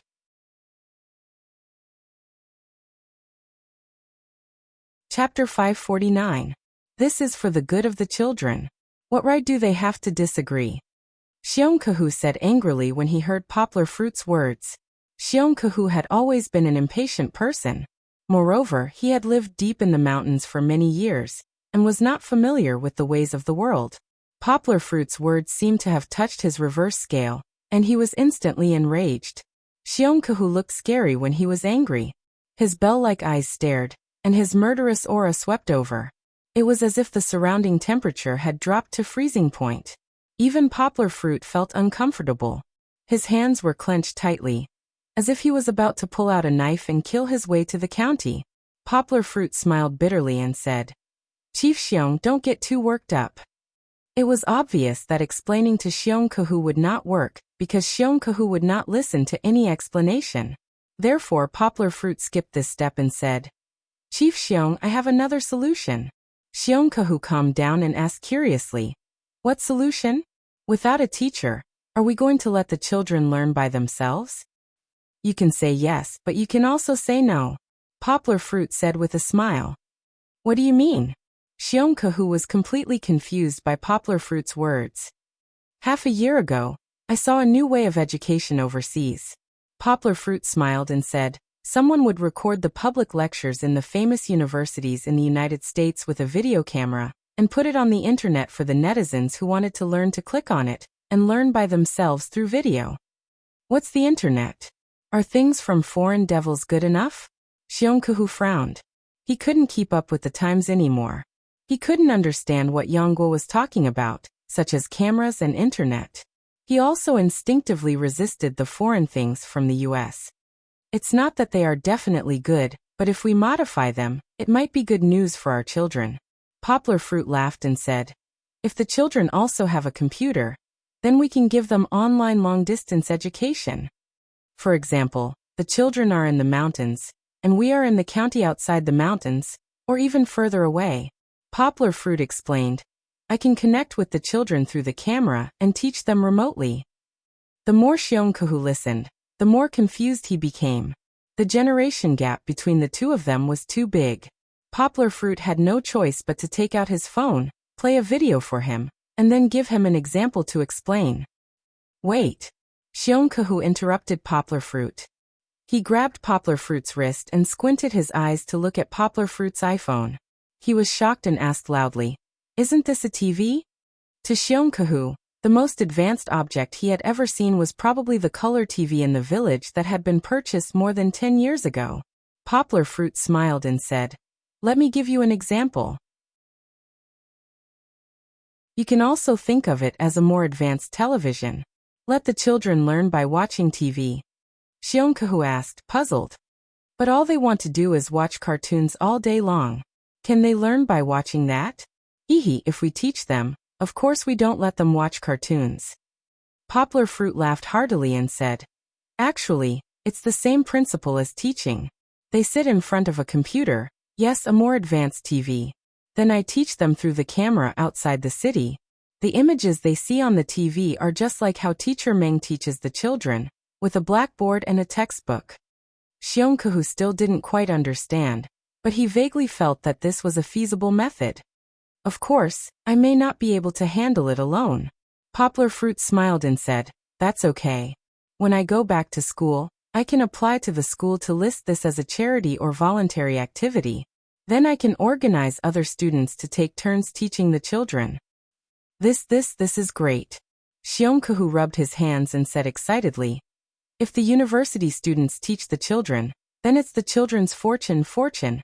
Actually, after Poplar Fruit was repeatedly rejected in Great City, he had an idea. Since volunteer teaching was so difficult, he could try online long-distance education. Especially when he recalled the advanced education methods in the United States, Poplar Fruit's desire to use long-distance education to change the educational situation of the children in Meng Village became more and more urgent. Poplar Fruit had given it a lot of thought. The reason why the public lecture videos in the United States were so popular in China was because everyone was too eager to pursue high-quality education. Although the public lecture videos in the so-called famous schools in the United States were not necessarily better than the lectures of Chinese university professors, and they were also more down-to-earth. However, with the name of the famous school, people would always feel that it was much better. Back to the feasibility, the public lecture videos were effective because their target audience was those who already had a certain foundation in education. Moreover, their self-control was not a problem at all. They could completely satisfy their pursuit of improvement through self-study. As for the children in Meng Village whom Poplar Fruit wanted to try long-distance education, they did not have the qualities of the target audience mentioned above. The children were young and had poor self-control. Even if there were teachers, many of the children could not bear to sit still and study. Could long-distance education be better than a teacher's? Poplar Fruit had been deeply worried about this problem before. It was also the deciding factor in whether he should try it or not. However, Poplar Fruit thought about it later. In fact, this problem was not a problem at all in the general situation where education resources were scarce. The most important thing now was to solve the problem of does it exist, then solve the problem of does it exist. After that, Poplar Fruit went into a deeper level of thinking in his mind. The results after that made Poplar Fruit very excited. This type of long-distance education targeted the primary school curriculum. The primary school curriculum was relatively simple, and it was the beginning of enlightenment. It was unlike the middle school and high school curriculum. If there was no teacher by their side to teach them step by step, it would be difficult for the children to learn. The simple nature of the primary school curriculum gave the possibility of long-distance education. As long as the children were willing to learn and put in the effort to listen to the classes, it would be easier for them to accept it. Secondly, college students preferred to use PowerPoint in their classes, with pictures and text, and even interspersed with videos. This kind of education method was more novel and interesting than the boring traditional education method. Poplar Fruit believed that the children would learn more through online long-distance education than traditional education. I'm now in contact with a friend of mine in Beijing to see if we can buy suitable equipment. Poplar Fruit said simply, I'm thinking that in the last half of the summer vacation, we can set up this classroom so that the children will have books to read next semester.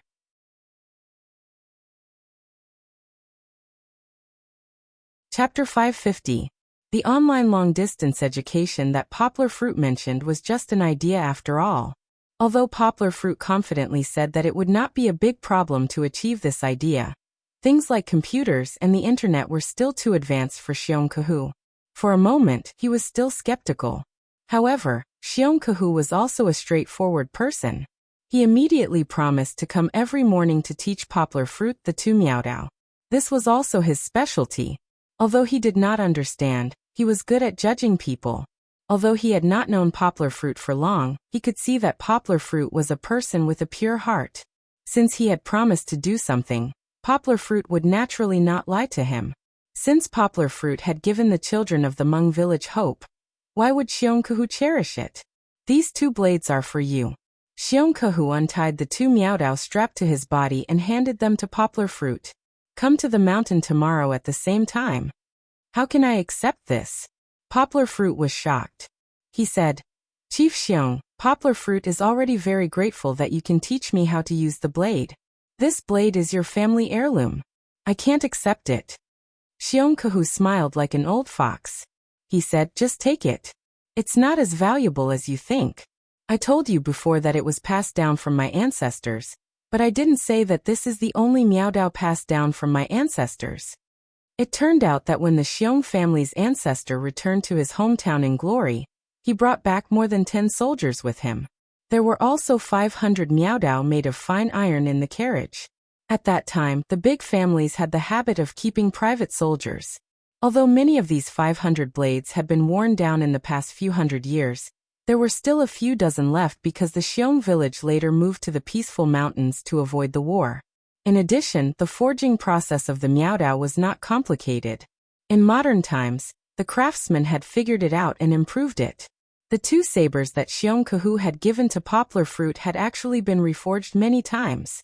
Even the hilts had been replaced with iron over 100 years ago. If there was anything worth remembering, it would be the battle results of these 2 sabers.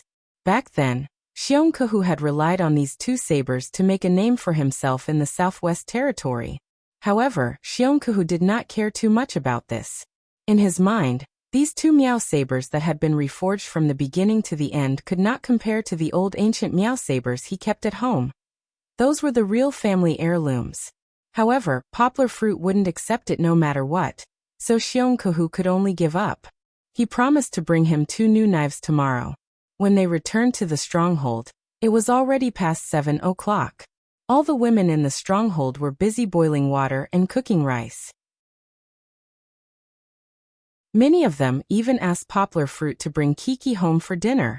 Wake up. The sun is shining on your butt. Going upstairs to her room, Yanghua saw that Chi-Chi was still curled up in the quilt and sleeping soundly. The little girl seemed to regard the quilt that was still warm as her father.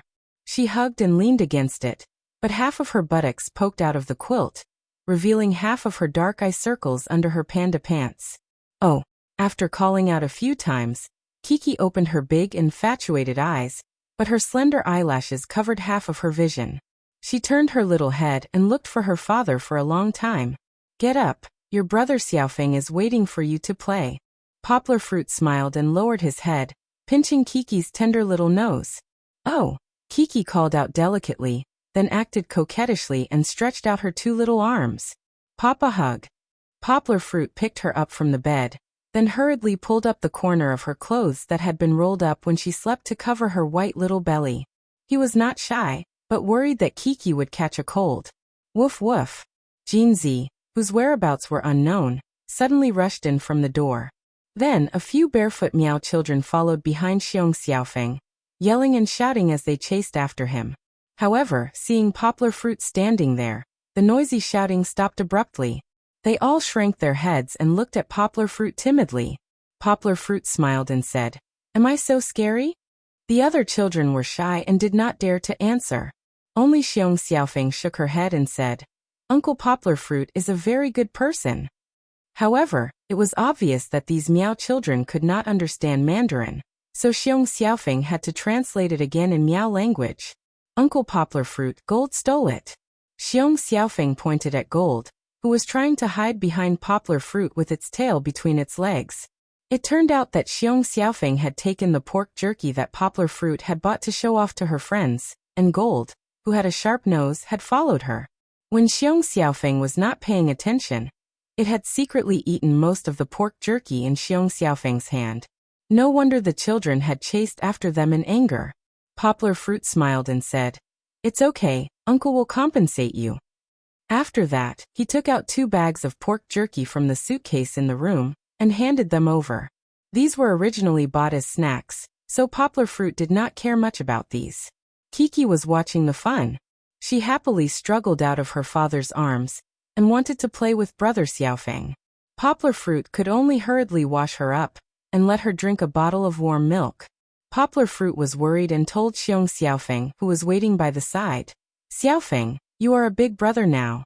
You have to take good care of your sister, okay?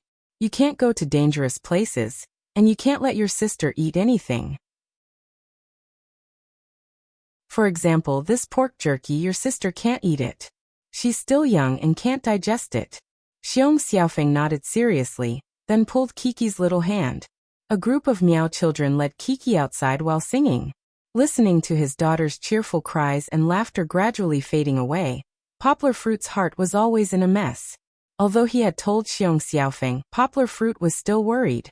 Unlike Xiong Xiaolin, who was more mature, Xiong Xiaofeng was still a child less than 10 years old.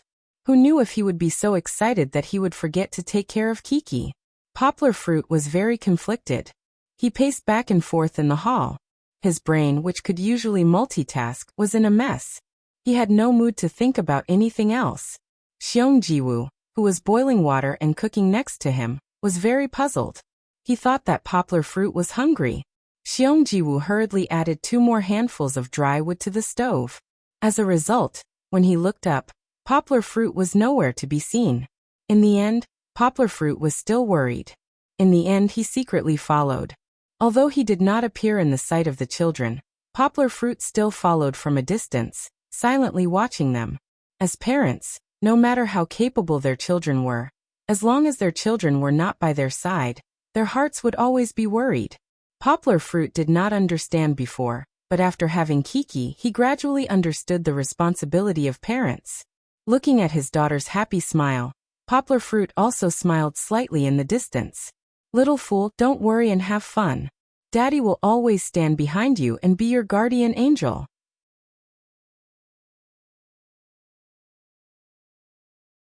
Chapter 551. When it came to Jiangnan's water towns, people would often think of the clear, misty background that resembled an ink wash painting, the continuous rippling river, and the small courtyard with its white walls and black roof tiles. Those were the memories of the old town in Jiangnan's poetry and paintings. However, with the advancement of modernity, not many of these old towns remained. The paths paved with limestone had already been turned into straight and flat concrete roads, and the black canopies had long been replaced by beetle-like cars.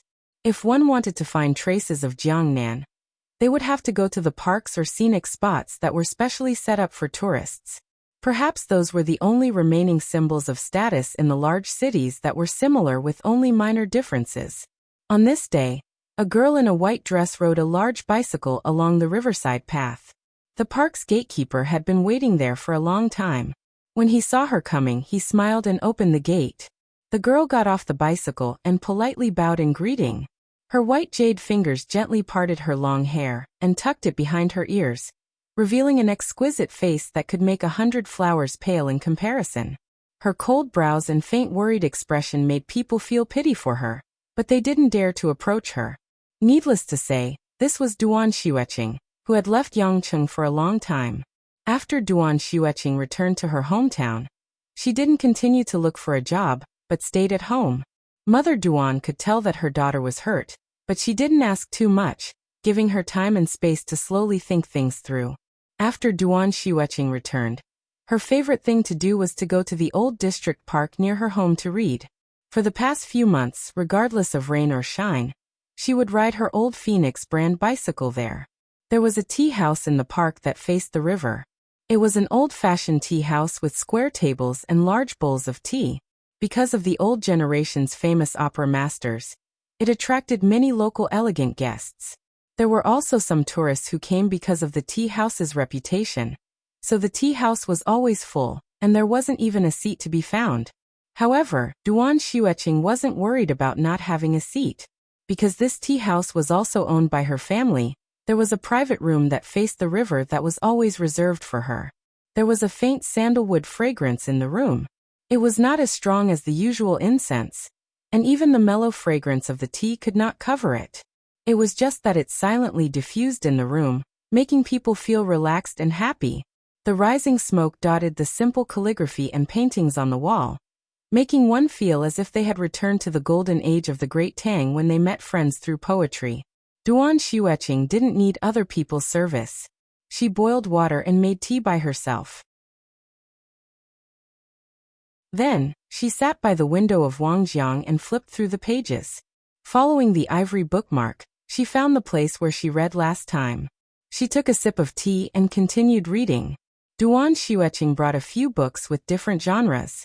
There was a newly published romance novel in China, an English version of the German writer Franz Kafka's The Metamorphosis, and a Spanish-language original novel by Fernando Caballero's The Seagull. The book in her hands was a translation theory book. This book introduced the more mainstream functional translation theory in China. The author was Chen Zhongdai, her dean and Poplar Fruit's current mentor. Reading this book, Duan Xueqing's heart was not calm. This could be seen from her slightly trembling hands.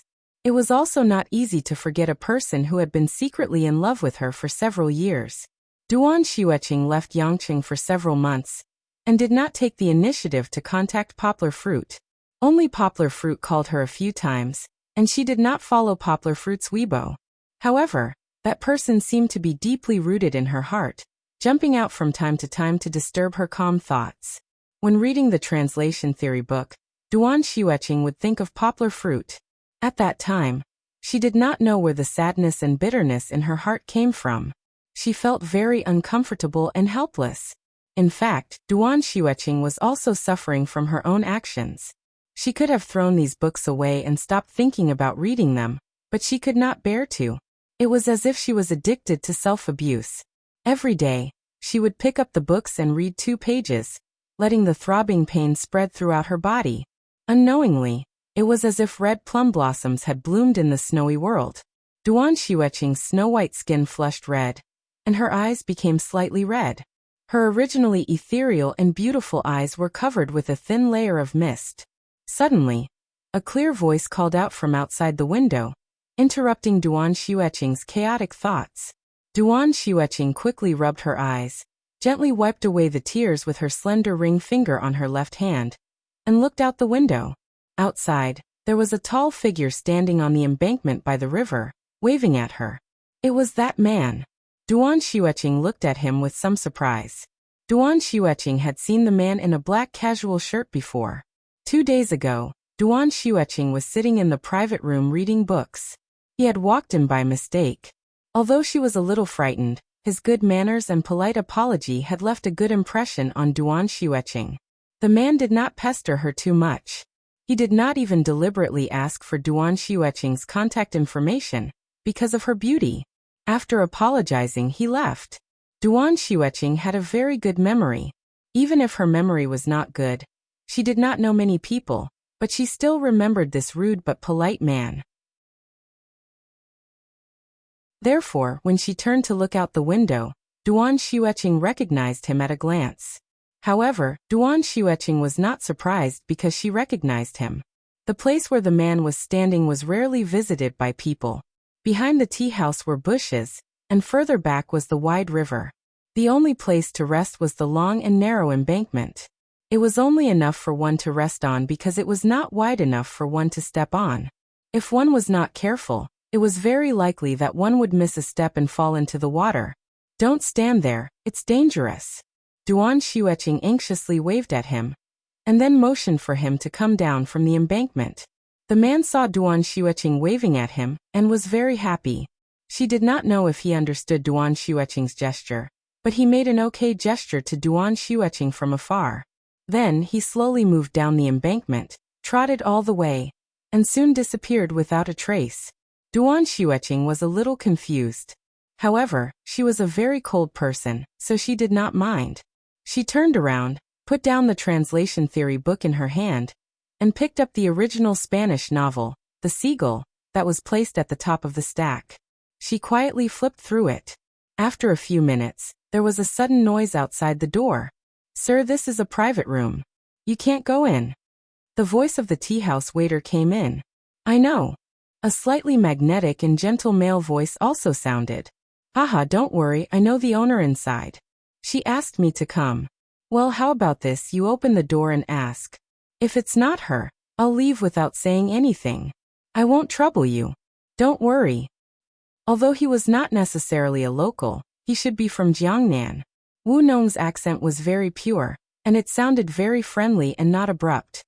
He deliberately lowered his voice, as if he was afraid of disturbing the silence of the room. Just like himself, he was polite and well-mannered.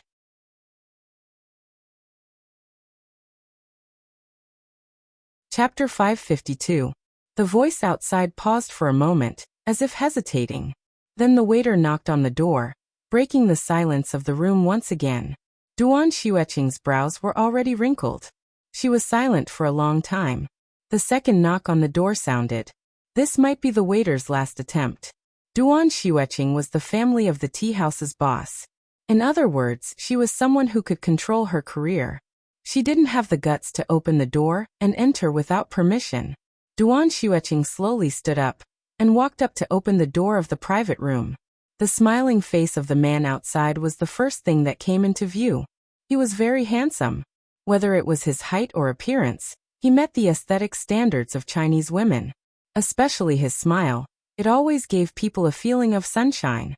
It was the complete opposite of Duan Xueqing, the ice beauty's temperament. He wore a very well-ironed black shirt with the sleeves rolled up to his elbows. Casual trousers with heavy hiking boots. There was a sense of unruliness in the seriousness. Freedom and self-control coexisted. "Hello." The man politely raised his right hand and greeted her with a smile. "Miss, this gentleman said that you asked him to come." The waiter looked at Duan Xueqing's face nervously and said, "That's right." The corners of the man's mouth curved upwards, revealing his white teeth as he chuckled. "It's your head." Duan Xueqing thought gloomily. She was just worried that he would accidentally step on the wrong place and fall into the water. In the end, this person actually mistakenly thought that she asked him to come up. She wanted to tell the truth, but Duan Xueqing looked at his bright smile and couldn't bear to. Men were all prideful. Duan Xueqing heard her mother often say this. If she exposed him on the spot, how embarrassed would he be? Duan Xueqing nodded. Then she hesitated and said lightly, "Come in." After saying that, Duan Xueqing turned and walked to her seat. "Thank you." Before the man came in, he bowed to the waitress and thanked her. Then he strode in and closed the door behind him. He was a little too familiar, sitting directly opposite Duan Xueqing and chuckling. In fact, Duan Xueqing wanted him to come in and sit for a while. Later, she would find an excuse to send him away. However, the man didn't act according to common sense. He didn't speak. He just looked at her and smiled. Duan Xueqing felt a little uncomfortable. She put down the book in her hand, frowned and asked, "What are you laughing at?" "I say, we can be considered friends from an exchange of blows, right?" The man was still smiling. He made a gesture to ask if Duan Xueqing would allow him to pour the tea. Duan Xueqing took 2 deep breaths and nodded. Then, she looked at the man in front of her who was skillfully washing the cups and making tea and said, "Don't misunderstand. I just told you not to stand on it. It's dangerous." "Oh, is that so?" The man looked a little embarrassed, but then he laughed heartily. "Then I'm rude again. Sorry. If I've disturbed you, I'll leave now." He sat there with no intention of leaving. Duan Xueqing's expression was cold, but she wasn't heartless. She picked up the book in her hand and continued to read. She didn't even raise her head as she lightly said a few words. "No need, drink tea." As usual, she cherished her words like gold. The man didn't feel embarrassed at all. He just continued to make tea. Then he poured the tea in Duan Xueqing's cup, poured a new cup, and pushed it to her. Duan Xueqing didn't refuse. When she flipped the pages, she glanced at him calmly. Then she reached out her left hand, pinched the purple sand teacup with her thumb and index finger, and drank it in one gulp. She didn't comment. She just acted as if nothing had happened. She put down the cup and continued to read the book in her hand. The man was calmer than her. After pouring Duan Xueqing a new cup of tea, he poured it for himself and drank it. The private room was as quiet as before. Only the sound of the teacup being placed down could be heard, but it wasn't very abrupt. Duan Xueqing almost forgot that the man in front of her was there. It seemed like she was still sitting alone in the private room, but the tea was automatically refilled. It was too quiet. It was so quiet that it was a little strange. She didn't know why, but this man was different from other men. He didn't take the initiative to talk to Duan Xueqing, and he didn't feel uncomfortable because of Duan Xueqing's disregard. It was like he was another owner of the private room. He boiled the water and made the tea himself. His movements were so smooth and natural that he looked like a master who had been immersed in the art of tea for many years. If you looked at him slowly and didn't look anxious at all, you might even mistake him for a master. Only when the water was boiling did the man raise his head with a chuckle. He didn't disturb her and only gazed gently at Duan Xueqing's cold and beautiful face. This gaze didn't cause much trouble for Duan Xueqing, because the man in front of her didn't look at her like he was looking at a beautiful member of the opposite sex. Instead, he looked at her as if she was a work of art. Every curve of her body was exquisite and delicate. He had to study her carefully to appreciate her soul-stirring beauty. Since it didn't affect her, Duan Xueqing treated the man in front of her as if he didn't exist. She didn't need to think about how to chase him away. In any case, his tea brewing skills weren't bad, so she didn't have to do it herself. Duan Xueqing usually only stayed in the tea house for the morning. She still had to go home for lunch. Although Duan Xueqing's mother basically didn't cook and the nanny did the cooking, she still wanted to spend more time with her mother after she came back. She wanted to make up for being unfilial when she insisted on working in Yangcheng. At 11:30, Duan Xueqing closed the books in her hands and began to pack her things. It wasn't much, just 4 books stuffed into her backpack. "You're going back?" The man stood up and stretched. The corners of his mouth curled up, revealing his signature sunny smile. Duan Xueqing glanced at him and didn't say anything. She just nodded. "Haha, okay, I'm going back too. Thank you for your hospitality today," the man said with a smile. Duan Xueqing was almost 1.7 meters tall, which was considered tall for a girl. The man was only half a head taller than her, but it was enough for him to look down on Duan Xueqing. What hospitality! Duan Xueqing didn't even think about entertaining him. However, with Duan Xueqing's character, she didn't argue. She just calmly carried her bag. "Oh, I remember now." The man patted his head as if he really forgot. He smiled and said, "I haven't introduced myself yet. My surname is Bai, and my name is Pai Dinwan. I'm a wedding photographer." "Oh right, Ting is the Ting from the imperial court, and Yuan is Yuan Fang.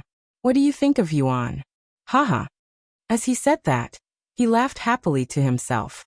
Duan Xueqing didn't laugh. She wasn't that easily amused. However, she didn't continue to be aloof and just said her name calmly. Duan Xueqing. Duan Xueqing didn't really like this man, but she didn't hate him. She kept a certain distance and didn't reject him. After that, Duan Xueqing did not say another word, nor did she pay any attention to him. She walked past Pai Dinwan lightly, leaving only a light minty fragrance.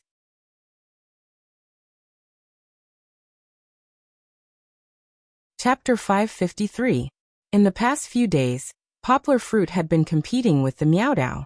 The training of cold weapons and martial arts could be said to be 2 different things. When Poplar Fruit practiced the knife, it was almost like turning a page and starting from scratch. Every morning, after Poplar Fruit practiced 2 sets of martial arts by himself, he would practice the knife under Xiongkehu's guidance. With Poplar Fruit's super memory, he quickly memorized all the moves, but memorizing them was one thing, and whether he could use them smoothly was another.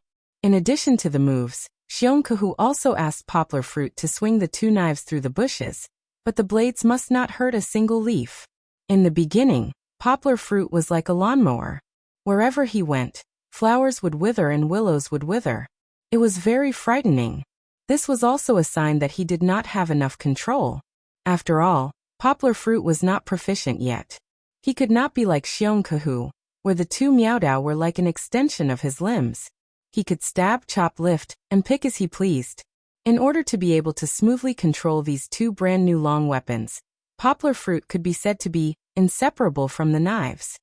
Other than eating, sleeping, and hugging Kiki, he had to hold the 2 Miaodao in practice. Of course, in the Hmong village, he would lock the blades with scabbards, a real padlock, in case he accidentally hurt the children. Fortunately, the people of Xiong village turned a blind eye to the action of carrying knives with him, and did not cause a crowd because of Poplar Fruit's obsession. Papa let Kiki play. When Kiki saw her father's 2 new toys, she immediately ran over excitedly and reached out her little hand to take them. "You can't carry them," Poplar Fruit laughed. "Oh, Kiki wants to play." Kiki shook her little butt and said coquettishly. This little fellow really wouldn't turn back until he hit the southern wall. Poplar Fruit had no choice but to squat down and carefully place a Meowdow on the ground, motioning for Kiki to take it. Kiki excitedly walked to the side of the Meowdow, but she was still not satisfied. She looked up and pointed at the other Meowdow in her father's left hand. Poplar Fruit pinched Kiki's chubby cheeks, feeling both angry and amused at the same time. He put on a stern face and threatened her. Just one. We'll see if you can carry it. Umph. Kiki pouted her little mouth and snorted proudly. She stuck out her little butt and squatted down. These two Meowdow were picked out by Poplar Fruit from Xiongkahu's armory. They were made of high-quality patterned steel that had been hammered and folded hundreds of times. They were 1.6 meters in length and weighed up to 4 kilograms without including the scabbard. Moreover, this was only the weight of one Meowdow. This was something that other Meowdow could not compare to. With such a weight, even Xiongkahu would find it difficult to carry it. It was not that he could not lift it, but that it was not practical in actual combat. However, who asked Poplar Fruit to be a freak? With his strength that went against science, the weight of these two Meowdow was only just up to the standard. The other Meowdow that were about 2 kilograms were a little light in Poplar Fruit's hands. It felt as if he was holding a bamboo pole, uncomfortable. There was no need to guess. Kiki would definitely not be able to lift such a heavy Meowdow. Therefore, Poplar Fruit amusedly hung his right hand behind Kiki's butt. His other hand was also ready to go. He was ready to hold Kiki's little butt with one hand and catch the Meowdow with the other when Kiki let go. Yaya. Kiki half-squatted, her two little hands hugging the handle of the Meowdow. She used all her strength to lift it up. However, he only heard her shout loudly, and did not see any signs of the Meowdow being lifted. I told you can't lift it, right? Poplar Fruit said with a smile. You'll be able to lift it when you grow up. Kiki turned a deaf ear. She pouted and stood up, her cute little face showing a very unconvinced look. Poplar Fruit looked on in surprise. The little guy actually twisted her little butt, spread her legs, and got into a decent horse stance. What was going on? Poplar Fruit had n number of question marks in his heart. Could it be that during the previous journey, Poplar Fruit took Kiki to train, and Kiki learned it while watching from the side? Hey! Kiki called out in a childish voice. She lowered her waist and hugged the handle of the Meowdow with her two little hands again. Two Meowdaws that were as long as Kiki shook on the ground, and were actually lifted up by Kiki. Of course, this was just lifting it up. Kiki's strength exploded and lifted the Meowdow to her chest. In just 2 seconds, Kiki could not hold on anymore. Her body swayed and fell back with a loud bang. Goldie, who was shaking his head and watching from the side, was so scared that he jumped up with his tail between his legs. Although Poplar Fruit was very surprised, he still caught Kiki quickly. His left hand also held the Meowdow that almost hit Kiki. After a while, Poplar Fruit looked at his daughter and was speechless. This was already a miracle. One had to know that Kiki was not even 1 year and 4 months old. Kiki grew up on milk powder, but her physical fitness was very good. She was taller and smarter than children her age, but this could not hide the fact that she was young. Besides, even a 3 or 4-year-old child might not be able to lift a Meowdow that weighed nearly 9 kilograms including the scabbard. Oh, Kiki was not excited at all. In her opinion, not being able to pick it up was a failure. She snuggled in her father's arms, the index fingers of her two little hands pressed together, and lowered her head unhappily. Kiki is already very powerful. Poplar Fruit smiled and touched Kiki's little head. He threw the two Meowdaws aside, hugged his daughter and comforted her. When Daddy was your age, I couldn't even pick up a small knife. When you grow up in the future, your strength will also slowly increase. Poplar Fruit smiled and said, when the time comes, not to mention this knife, Daddy will let you play with anything Kiki wants to play with. But Kiki also wants to be like Daddy, to become very, very powerful. Chi-Chi waved her small fists in a heroic manner, and mimicked the Shingy fist's forward punch. Although it wasn't a standard move, it was still somewhat similar. Poplar Fruit had an idea. He smiled and asked, then Kiki, can you exercise with Daddy in the morning? Okay. Kiki blinked her big bright eyes and answered in a daze. Poplar Fruit had such a plan for a long time. His kung fu was already good enough to open the door and take in disciples, but he did not have this intention. He only wanted to wait for Kiki to grow up a little and teach her all the kung fu he knew. Now was a good opportunity, so Poplar Fruit took the opportunity to bring it up. Of course, Poplar Fruit did not expect a 1-year-old child like Kiki to have much perseverance to learn kung fu. He did not even expect Kiki to be able to get up early. It was unrealistic. What Poplar Fruit wanted was to be able to take Kiki to exercise, so that she could maintain good physical fitness and not get sick. That was the biggest wish of a father. It's not very appropriate to teach her Tai Chi or Xing Quan directly, Poplar Fruit pondered in his heart. Taekwondo, and those are from other countries. It will be awkward for me to let Kiki learn them. What should I teach her? Poplar Fruit looked at Kiki, who was happily playing with the children of Hmong village in front of him, and was lost in thought.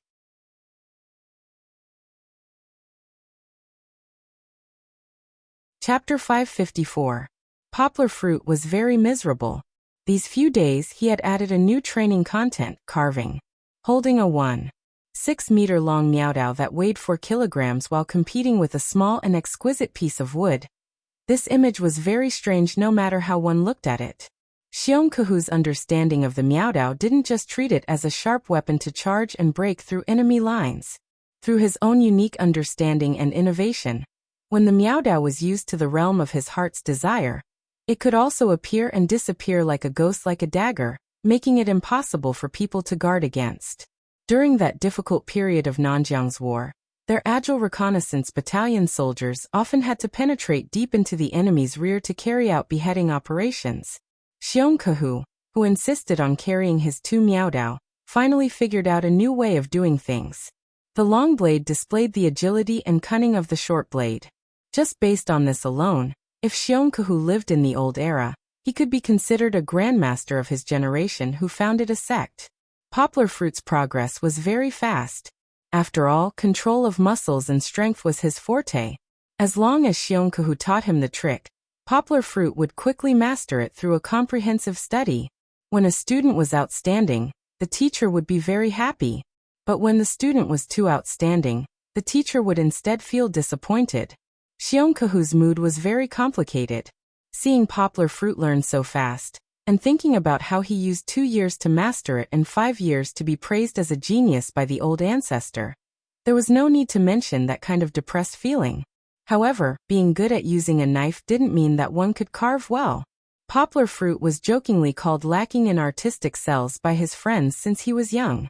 Not only was it reflected in music, but he also had no talent in art. Ugly melon crack jujube. This word was best used to describe Poplar Fruit's work. He tossed and turned for half a day with Goldie as the model. In the end, it looked like a big head with a thick neck and a short tail like a pig. Goldie glanced at it, and even shook its tail disdainfully. At first, Xiong Kehu was still a little depressed, but when he saw Poplar Fruit's work, he laughed loudly, clasped his hands behind his back, and went back proudly. A ruler has its shortcomings, and an inch has its strengths. From another perspective, Poplar Fruit's talent in martial arts was nothing to be envious of. Just as he was about to throw the Poplar Fruit away, he was intercepted by Kiki, who had just returned from playing with Sister Xiaolin. "Wow!" Kiki exclaimed as if she had discovered a new continent. Then, a few syllables came out of her mouth. "Say what?" Poplar Fruit realized that he didn't understand, so he asked in confusion. Kiki said it's nice. Xiong Xiaolin translated for Poplar Fruit. This little fellow had unknowingly learned so much of the Miao language. Poplar Fruit scratched his head. Kiki had really surpassed her master. "No, I have to learn the Miao language as soon as possible. I can't lose to the little fellow. Papa." When Kiki saw her father turn his head to look at Sister Xiaolin, she became nervous. She was afraid that this wooden carving would fall into his hands. Poplar Fruit came back to his senses. He looked at the ugly wooden carving in his hand and asked Kiki, "Do you want it?" "Yes, yes." Kiki nodded vigorously, and then stretched out her hand high. Pink hearts were about to jump out of her big eyes. "The little piggy is so cute. Kiki likes it so much." Poplar Fruit's face darkened. What little piggy? This is a dog, okay? Poplar Fruit naturally couldn't be an accomplice. He gently corrected her. This is a little dog. Papa carved it according to gold. It's too ugly. Next time, Papa will carve a beautiful one for you. Papa, you're lying. Kiki pointed at the wooden carving and shouted loudly. It's obviously a little piggy. Well, if you say it's a little piggy, then it's a little piggy. Poplar Fruit had no choice but to say, this time it's not good. Next time, when Papa is skilled, Papa will carve whatever Kiki wants for you, okay? Generally speaking, many children were easily coaxed by some beautiful illusions. This was also why so many children were attracted by the fairy tales of the candy house, and why so many my daughter believed that the uncle would really take them to see the goldfish. However, Kiki was not an ordinary child. She had her eyes on the wooden carving in her father's hand, and she firmly wanted it. Immediately, Chi-Chi burst into tears. Her voice was choked with sobs, and she complained in an aggrieved tone. Chi-Chi just wants a little piggy. Why won't Papa give it to Kiki? Does Papa not like Kiki anymore? According to past experience, Kiki would fall to the ground and cry until Poplar Fruit had no choice but to give in. However, the environment today was not good. The Hmong village was not like the city, where the ground was either cement or shiny tiles. Kiki was very clean. Today, she was wearing her favorite pink dress. She did not want to sit on the ground that was full of mud, for fear that her little dress would be stained. Poplar Fruit had a headache when he saw Kiki squatting on the ground and wiping her pitiful tears. He sighed, squatted in front of Kiki with the wooden carving, and said, well, Papa will give it to you. In fact, it was not a big deal, but Poplar Fruit did not like the first wooden carving he made. It was not only ugly, but also had many knife marks. It was only then that Chi-Chi smiled through her tears. Of course, the wooden carving could not be directly given to Kiki, because there were many small but prickly wooden thorns in the cut. Poplar Fruit was very careful when he took it, so it was not easy to prick it. However, Kiki did not know much about it, and Poplar Fruit was afraid that she would cut her hand and bleed. Poplar Fruit found a piece of sandpaper, sat on the stairs of the wooden building, and carefully polished the wooden carving. Kiki did not run out to play at this time. She ran back to the room, took out a plastic bag from somewhere, and carefully put it on the stairs.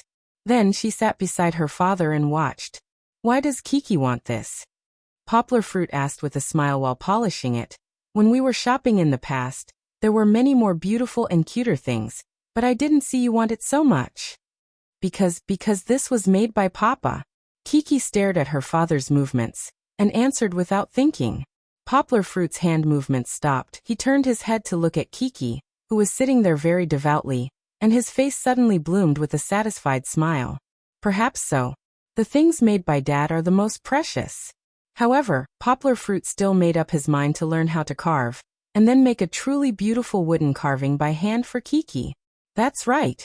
Poplar Fruit's eyes lit up as he rubbed the wooden carving, and he muttered in his heart, in a few days it will be Yujia's birthday. He was having a headache about what to give her.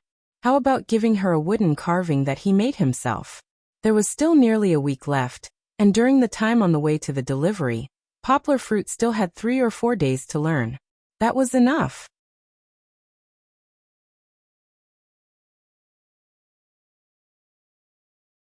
Chapter 555. Early in the morning, it was drizzling, but there were still a lot of people in the park.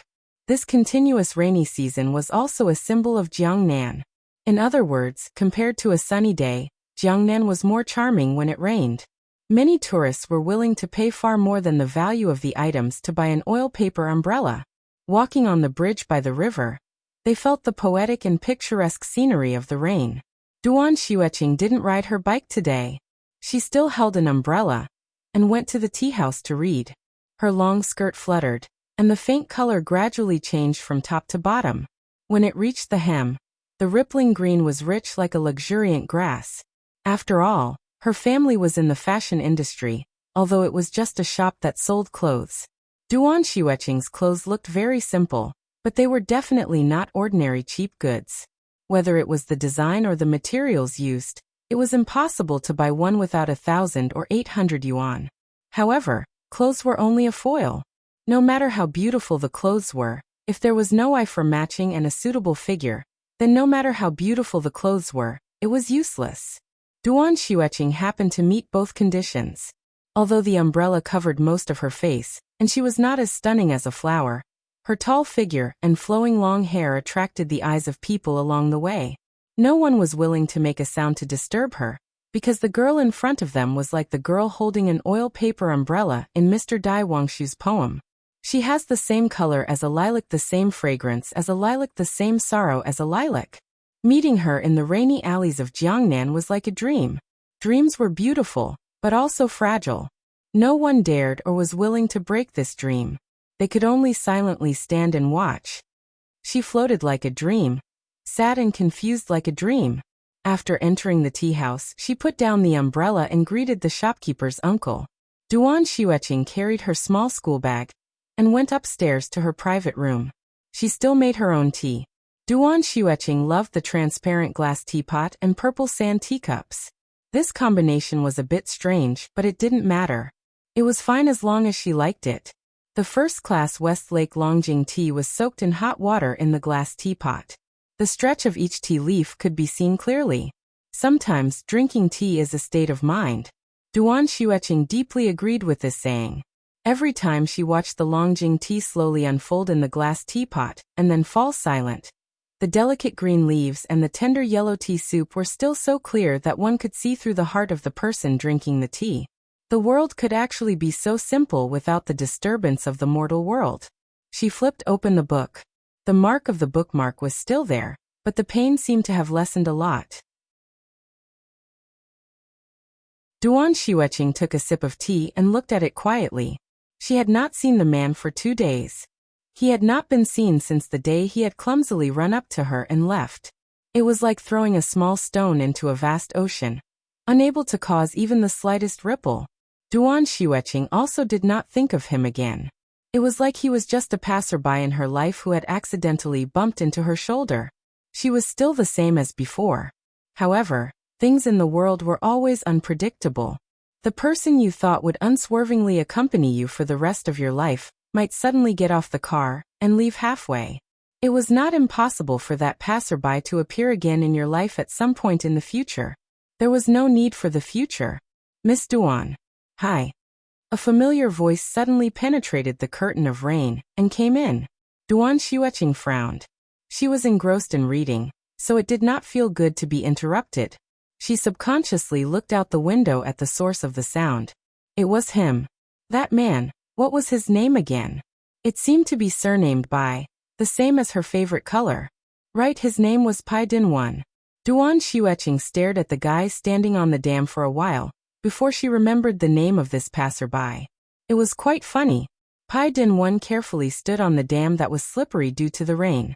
In order to balance his body, he opened his arms, which caused the umbrella that was originally covering his head to tilt to one side. Hi. Pai Dinwan smiled brightly. You're really here. Duan Xueqing looked at his tottering appearance and frowned slightly. She did not want to shout, but she was afraid that the other party would not be able to hear her due to the loud rain. She could only gesture and say, "Be careful, come down." After making a mistake last time, Pai Dinwan did not misunderstand Duan Xueqing's meaning this time. He laughed loudly and said, Right away, right away. I just wanted to see if you were here." "Right. Do you mind if I come up and drink tea with you?" Drink tea? If he wanted to drink tea, there were many seats in the tea house.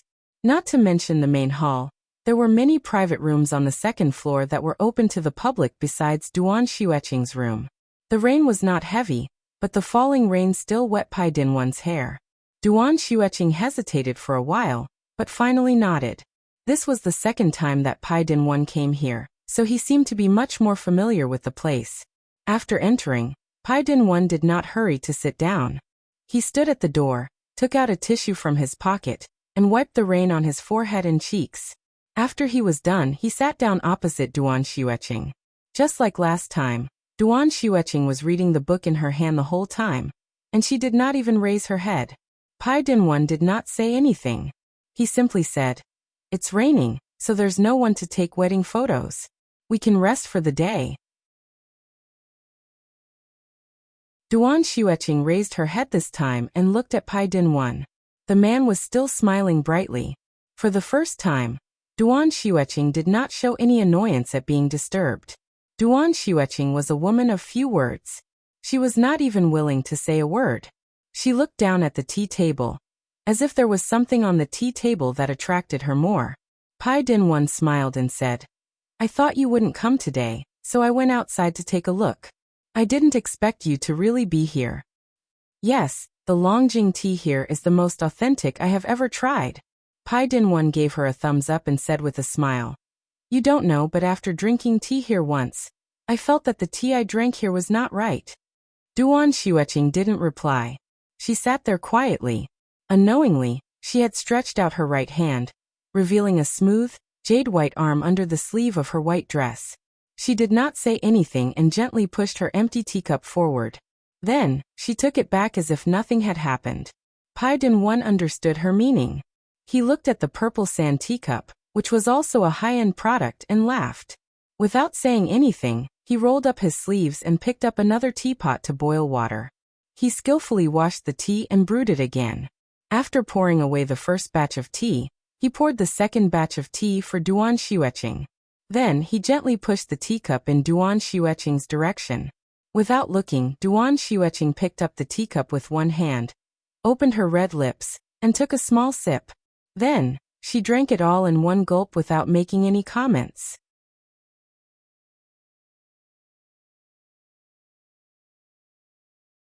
Chapter 556.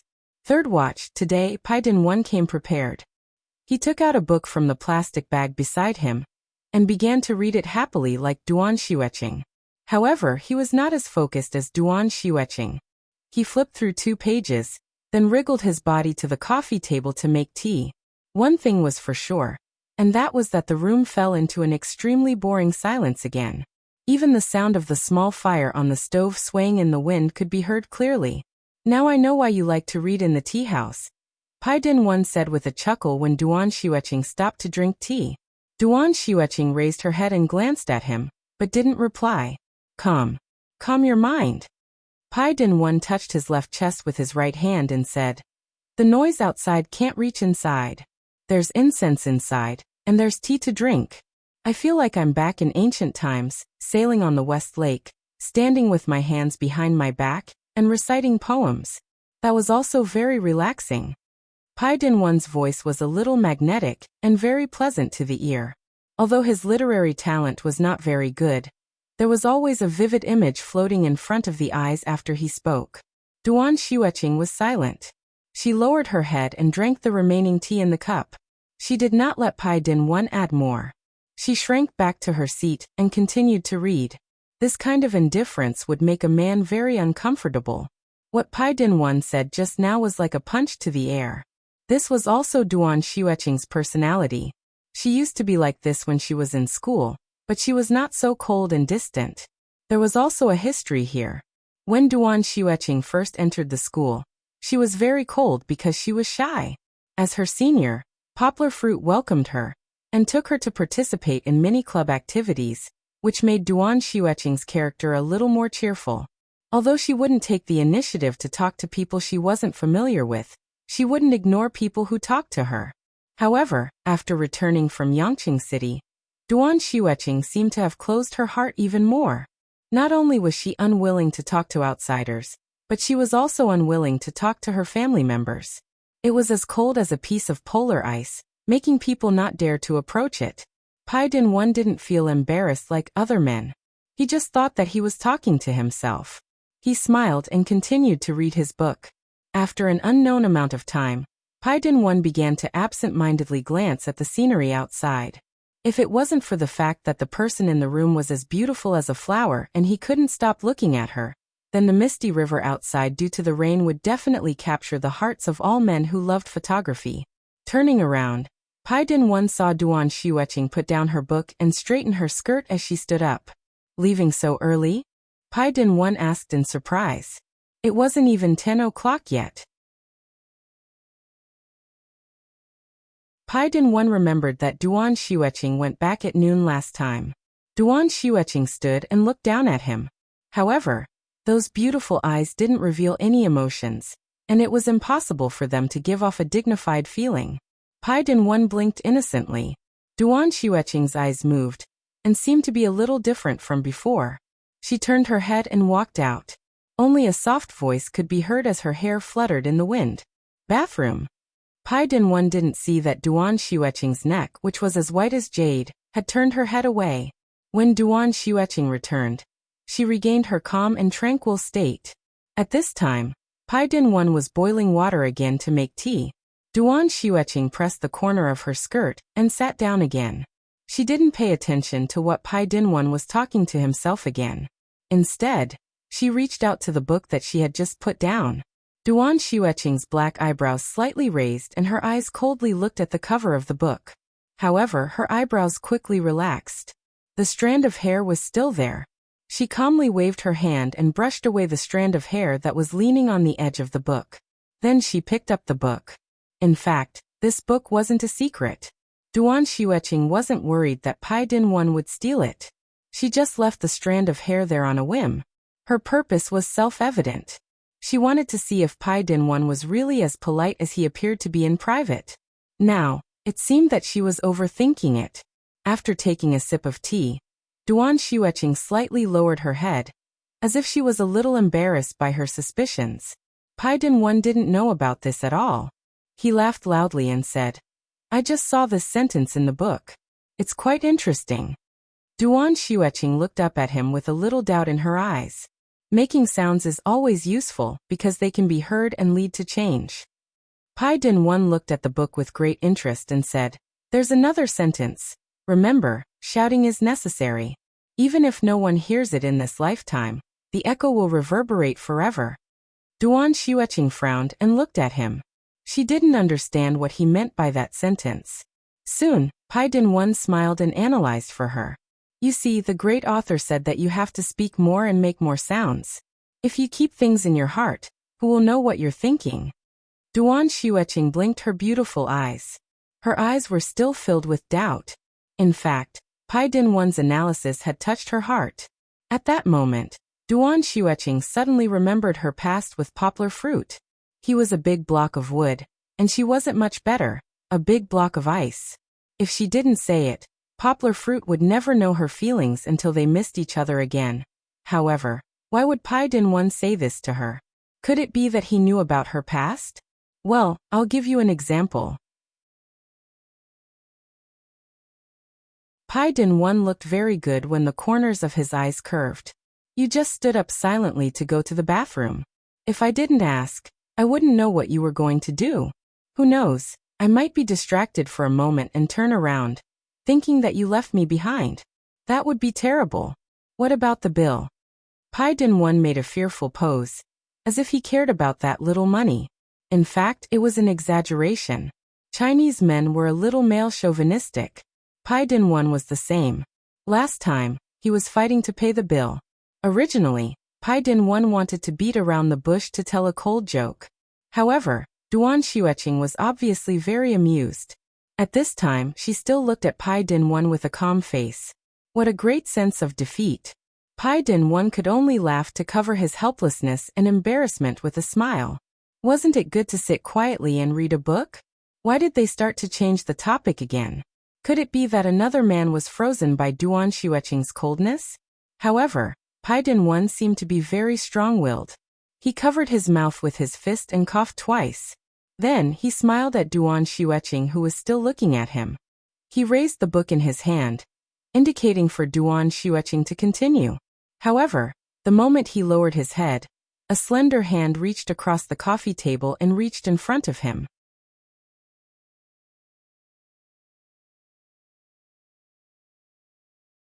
Chapter 557. Duan Xueqing's hands were born to play the piano.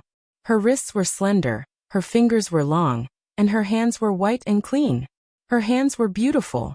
They weren't covered in blue veins like a man's hands, nor were they painted with bright nail polish. Other than a string of agate prayer beads, there were no other accessories that could steal the limelight. In fact, Duan Xueqing had been practicing the piano since she was a child, and she played the piano quite well. Her wealthy family gave her an unimaginable environment to grow up in. She had a dedicated piano room and a teacher hired with a lot of money. What was rare was that even her teacher liked her talent. However, she had no intention of developing her career in music, and the piano could only be her hobby. Give it to me. Duan Xueqing's voice seemed to come from a secluded valley, cold and ethereal. At the same time, it also woke up Pai Dinwan, who was staring at her hands. Pai Dinwan raised his head. The admiration in his eyes had not completely disappeared. He looked at Duan Xueqing in shock, not knowing what she meant. It seemed like this was the first time that Duan Xueqing had taken the initiative to speak when they were so close to each other. I've waited for so long. Duan Xueqing saw that he didn't move. She turned her hand over and pointed at the book in Pai Dinwan's arms. Her cold and elegant face revealed a trace of dissatisfaction. Oh! Pai Dinwan's lips drew back into a smile. He shook his head and picked up the book and put it in Duan Xueqing's hands. Duan Xueqing didn't notice that Pai Dinwan's book was the Reader's Digest annual report. It was one of those pirated books that could be sold at a 10 yuan bookstall on the roadside. Other than the cover, the paper inside was of poor quality. But Pai Dinwan didn't look like a poor person. Duan Xueqing recognized the wristwatch on his wrist. It cost at least 6,000 yuan. Moreover, he said that he was a wedding photographer. How could he not be able to afford a book? Duan Xueqing glanced at Pai Dinwan with a strange look in her eyes. She didn't know if it was because of the Reader's Digest, or because Pai Dinwan had bought a pirated copy. Pai Dinwan didn't notice at all. He put his hands on his knees and smiled brightly. Duan Xueqing flipped through the page that Pai Dinwan was reading. She quickly skimmed through the article that he had just said. Pai Dinwan did not purposely make up those few sentences to deceive people. There really was such an article in the book, and it was written by the great writer Bai Sumin. But what the author wanted to express was not what Pai Dinwan said at all. The original article was about women's equality, but Pai Dinwan brought up the fact that she didn't like to talk. Duan Xueqing glanced at him, but found that this guy was still smiling happily. He didn't seem to reflect on himself at all. Duan Xueqing didn't say anything, nor did she return the book. She took a sip of tea and sat back down. She actually flipped through Pai Dinwan's book. It seemed that she didn't want to return the book for a while. Pai Dinwan waited for a while. He scratched his head and said, "You took my book to read. Then what should I read?" It was a book that he had suddenly remembered on the way and bought from a roadside stall on the street. Although the chicken soup for the soul stories were very fake, at least they could pass the time. Seeing that Duan Xueqing was ignoring him, Pai Dinwan smiled and said, "Why don't we change books? Give me one of your books."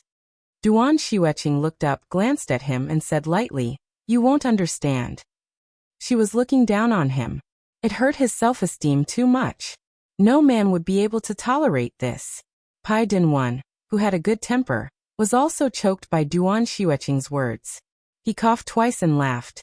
"You won't understand? How can you?" Duan Xueqing lowered her eyes and didn't say anything. She used silence to express her meaning. "You will." Pai Dinwan grinned as if the two of them were joking. He counted with his fingers and said to Duan Xueqing, "Don't fool me. I just saw your book. It's about Chinese-English translation theory. I forgot the name. But I used to study in the United States, okay? How can I not understand English?" Pai Dinwan patted his chest and said confidently, "Give it to me. I can understand it." Duan Xueqing could only pass the theory book to Pai Dinwan. "Forget about it. When I was learning English, the most annoying thing was grammar." Pai Dinwan waved his hand and refused. "Give me a novel. A novel is better." Duan Xueqing took back the book in her hand and looked hesitant. "You don't have any more?" Pai Dinwan asked doubtfully. "No way. I saw you take a lot of books last time." She did take a lot last time, but because of the rain today, she only brought 2 books. "But since you are so insistent." Duan Xueqing took out the novel she was reading and passed it to Pai Dinwan with a strange look. Bai Tingyuan took it without hesitation and lowered his head to take a look. He was dumbfounded. "What language is this? It looks like English letters, but I don't know any of the words." Some of the letters even have the little hat of Chinese pinyin. This is French? Pai Dinwan looked up. He didn't know if it was an illusion, but he seemed to see Duan Xueqing smile.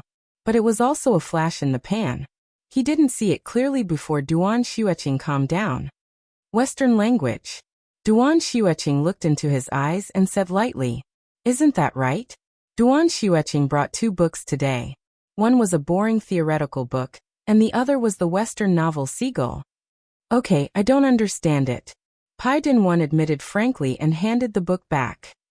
Read it. I'll pour you some tea. Pai Dinwan waved his hand and smiled. The private room, which had a little bit of movement, returned to silence. It wasn't easy to get Duan Xueqing to say a few words, but it couldn't be easier to get her to bury her head in a book and not say anything. Unknowingly, it was noon again. The rain outside stopped, and the fresh air had the warmth of late summer. Although the bluestone was wet, they were all adults. There was no reason for them to walk on slippery roads. Duan Xueqing and Pai Dinwan parted at the entrance of the park. Although she didn't say anything, her attitude was obviously better than last time. At least she didn't leave with a cold face. She nodded silently before leaving. She had made a lot of progress.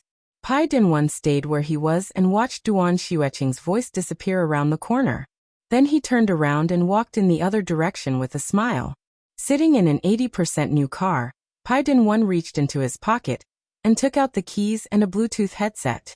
Bai Tingyuan's smile did not fade after he hung up the Bluetooth headset. He tapped the headset lightly with his index finger before turning the key and driving away. Vroom vroom. In a remote mountain village, Poplar Fruit was standing in front of a group of children. Suddenly, his phone in his pocket rang without any warning.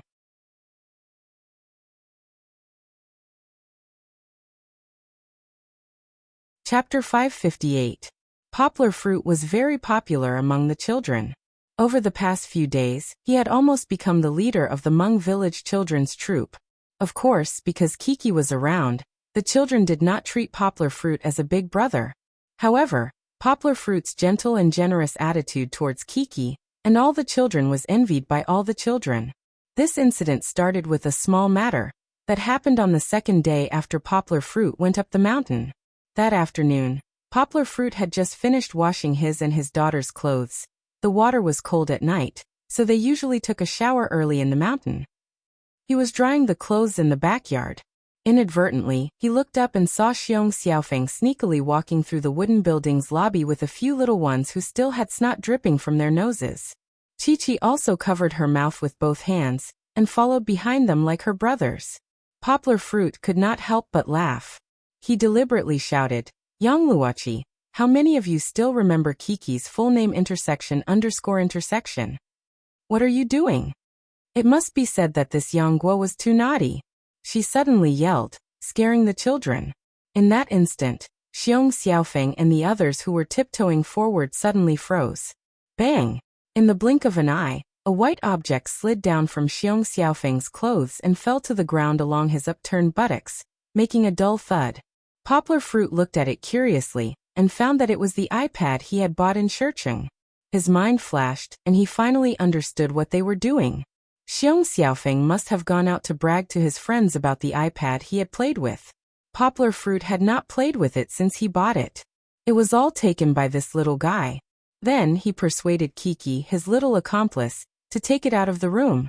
If the Poplar Fruit hadn't found out, they would have snuck out to play and then returned secretly. Wouldn't everything be fine then? Things were just as Poplar Fruit had guessed. Xiong Xiaofeng wanted to sneak out with the iPad and show off in front of his friends. In the end, he was discovered by Poplar Fruit as soon as he slipped downstairs. Moreover, the iPad that he had hidden behind his back had fallen off. Xiong Xiaofeng's friends were all scared out of their wits, but Xiong Xiaofeng was in an even worse state. His mind was completely blank, and the only thing left was his consciousness, which repeatedly muttered, "I'm dead. He's dead." The Hmong stockade village deep in the mountains was different from the modern metropolises. The education concept of the people there was still very traditional. To put it simply, there was only one word to describe it: fight. A filial son is born from the rod. Spare the rod and spoil the child. In the Hmong village, it was common to see adults chasing after disobedient children with bamboo sticks that were as thick as fingers. Unlike in the city, where children were treasured and cherished, they were afraid of dropping them or melting them in their mouths. Parents couldn't even bear to scold them, let alone whip them. These Hmong stockade village children were usually very naughty, but the deep-rooted fear of their parents' rod education made them immediately understand that they had made a big mistake. When they returned home that night, their buttocks would be bleeding again. However, to Xiong Xiaofeng, being beaten by his father was a small matter. What really struck him like a bolt from the blue was that he had dropped the iPad. Xiong Xiaofeng knew the value of an iPad. At that time, he was also there when Poplar Fruit was negotiating with the store. If it was broken, he wouldn't be able to pay for it even if he sold himself. What should I do? What should I do? Xiong Xiaofeng stood there helplessly, his whole body trembling. Bean-sized tears rolled in his eyes, as if they would roll down anyone who touched him. Among the 6 of them, only Kiki, who didn't know the immensity of heaven and earth, wasn't nervous. Instead, she was particularly excited that her father had caught her doing something bad. Ah! Chi-Chi covered her eyes as if she was stealing a bell, and screamed loudly. However, listening to her voice, she seemed to think it was quite fun. Poplar Fruit walked over, feeling angry and amused. He ignored the iPad that had fallen on the ground, squatted down, and gently slapped Kiki's little butt. He deliberately said with a straight face, "Yang Luochi, do you know what you are doing?" Poplar Fruit didn't expect that his straight face didn't scare Kiki. Instead, it scared Xiong Xiaofeng, who was on the verge of collapse. When Xiong Xiaofeng saw Poplar Fruit's scary look, he thought that he had come to criticize him. In an instant he couldn't hold back his tears. With a wah sound he opened his mouth and cried loudly. The more he cried, the more scared he became. The more scared he was, the more he cried. Xiong Xiaofeng's tears rolled down his eyelids, forming 2 streams on his dark face. At this time, Kiki also stopped screaming. She opened her fingers in surprise and looked at brother Xiong Xiaofeng, who was crying very hard. A lot of question marks appeared on her little head. Why is brother Xiaofeng crying? Xiong Xiaofeng's crying was like a fuse that lit up the fuse. The remaining 4 children of the Hmong village were also provoked, and fought to be the first to cry. Later, the real victim, Poplar Fruit, didn't know whether to laugh or cry. It took him a lot of effort to coax the 5 children. Poplar Fruit naturally didn't care about a small iPad. Not to mention that it wasn't broken. Even if it was, he wouldn't let Xiong Xiaofeng pay for it. However, taking advantage of this opportunity, Poplar Fruit explained a lot of reasons to the children, including Kiki, who didn't know the immensity of heaven and earth. It was wrong to steal other people's things. If they wanted to play with it, they should directly tell Uncle Poplar Fruit. It wasn't a big deal. In Poplar Fruit's view, it was just an interesting small wave in Kiki's growth. However, through this incident and the children's word of mouth, the image of Uncle Poplar Fruit as a good person was deeply ingrained in the children's hearts. Poplar Fruit really liked to play with the children. Now that he was on vacation, he didn't need to stay in front of the computer to do translation, nor did he need to ponder over translation theories and linguistic knowledge. It was just right for him to take Kiki to play with the children. Once Poplar Fruit was on a whim. At Xiong Jiwu's house, Poplar Fruit told stories to a few children of the Hmong village who came to play. Those stories weren't very new. They were all stories that Poplar Fruit had read in a children's book when he was a child. However, for the children of the Hmong village who were almost isolated from the outside world, these stories were the most interesting they had ever heard in their lives. After that day, a few more children came to listen to the stories. Later, not only the children of the entire Xiong village, but even the children of the nearby Hmong village who came to visit their relatives came. There were too many people.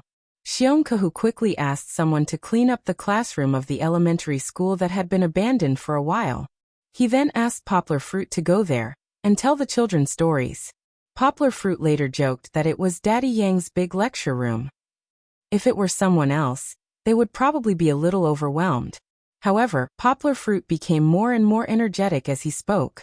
He was worried that the stories he told were too cliché, so he specially found a lot of stories on the internet and memorized them. He really did a lot of preparation work, as if he was teaching a class to the students. Not only that, but in order to broaden the children's horizons, Poplar Fruit would also talk about some of the local customs and strange stories around the world. These were all intoxicating to the children. Speaking of which, Poplar Fruit was really born to be a teacher. That you're tuning in to the Limei's Wuxia Whispers YouTube channel. We're so grateful for your support, and don't forget to subscribe to join us on this incredible journey through captivating stories. Your generosity through donations truly makes a world of difference, as it's the primary source of revenue that allows me to expand and enhance this channel for you. Thank you from the bottom of my heart for being a part of this adventure.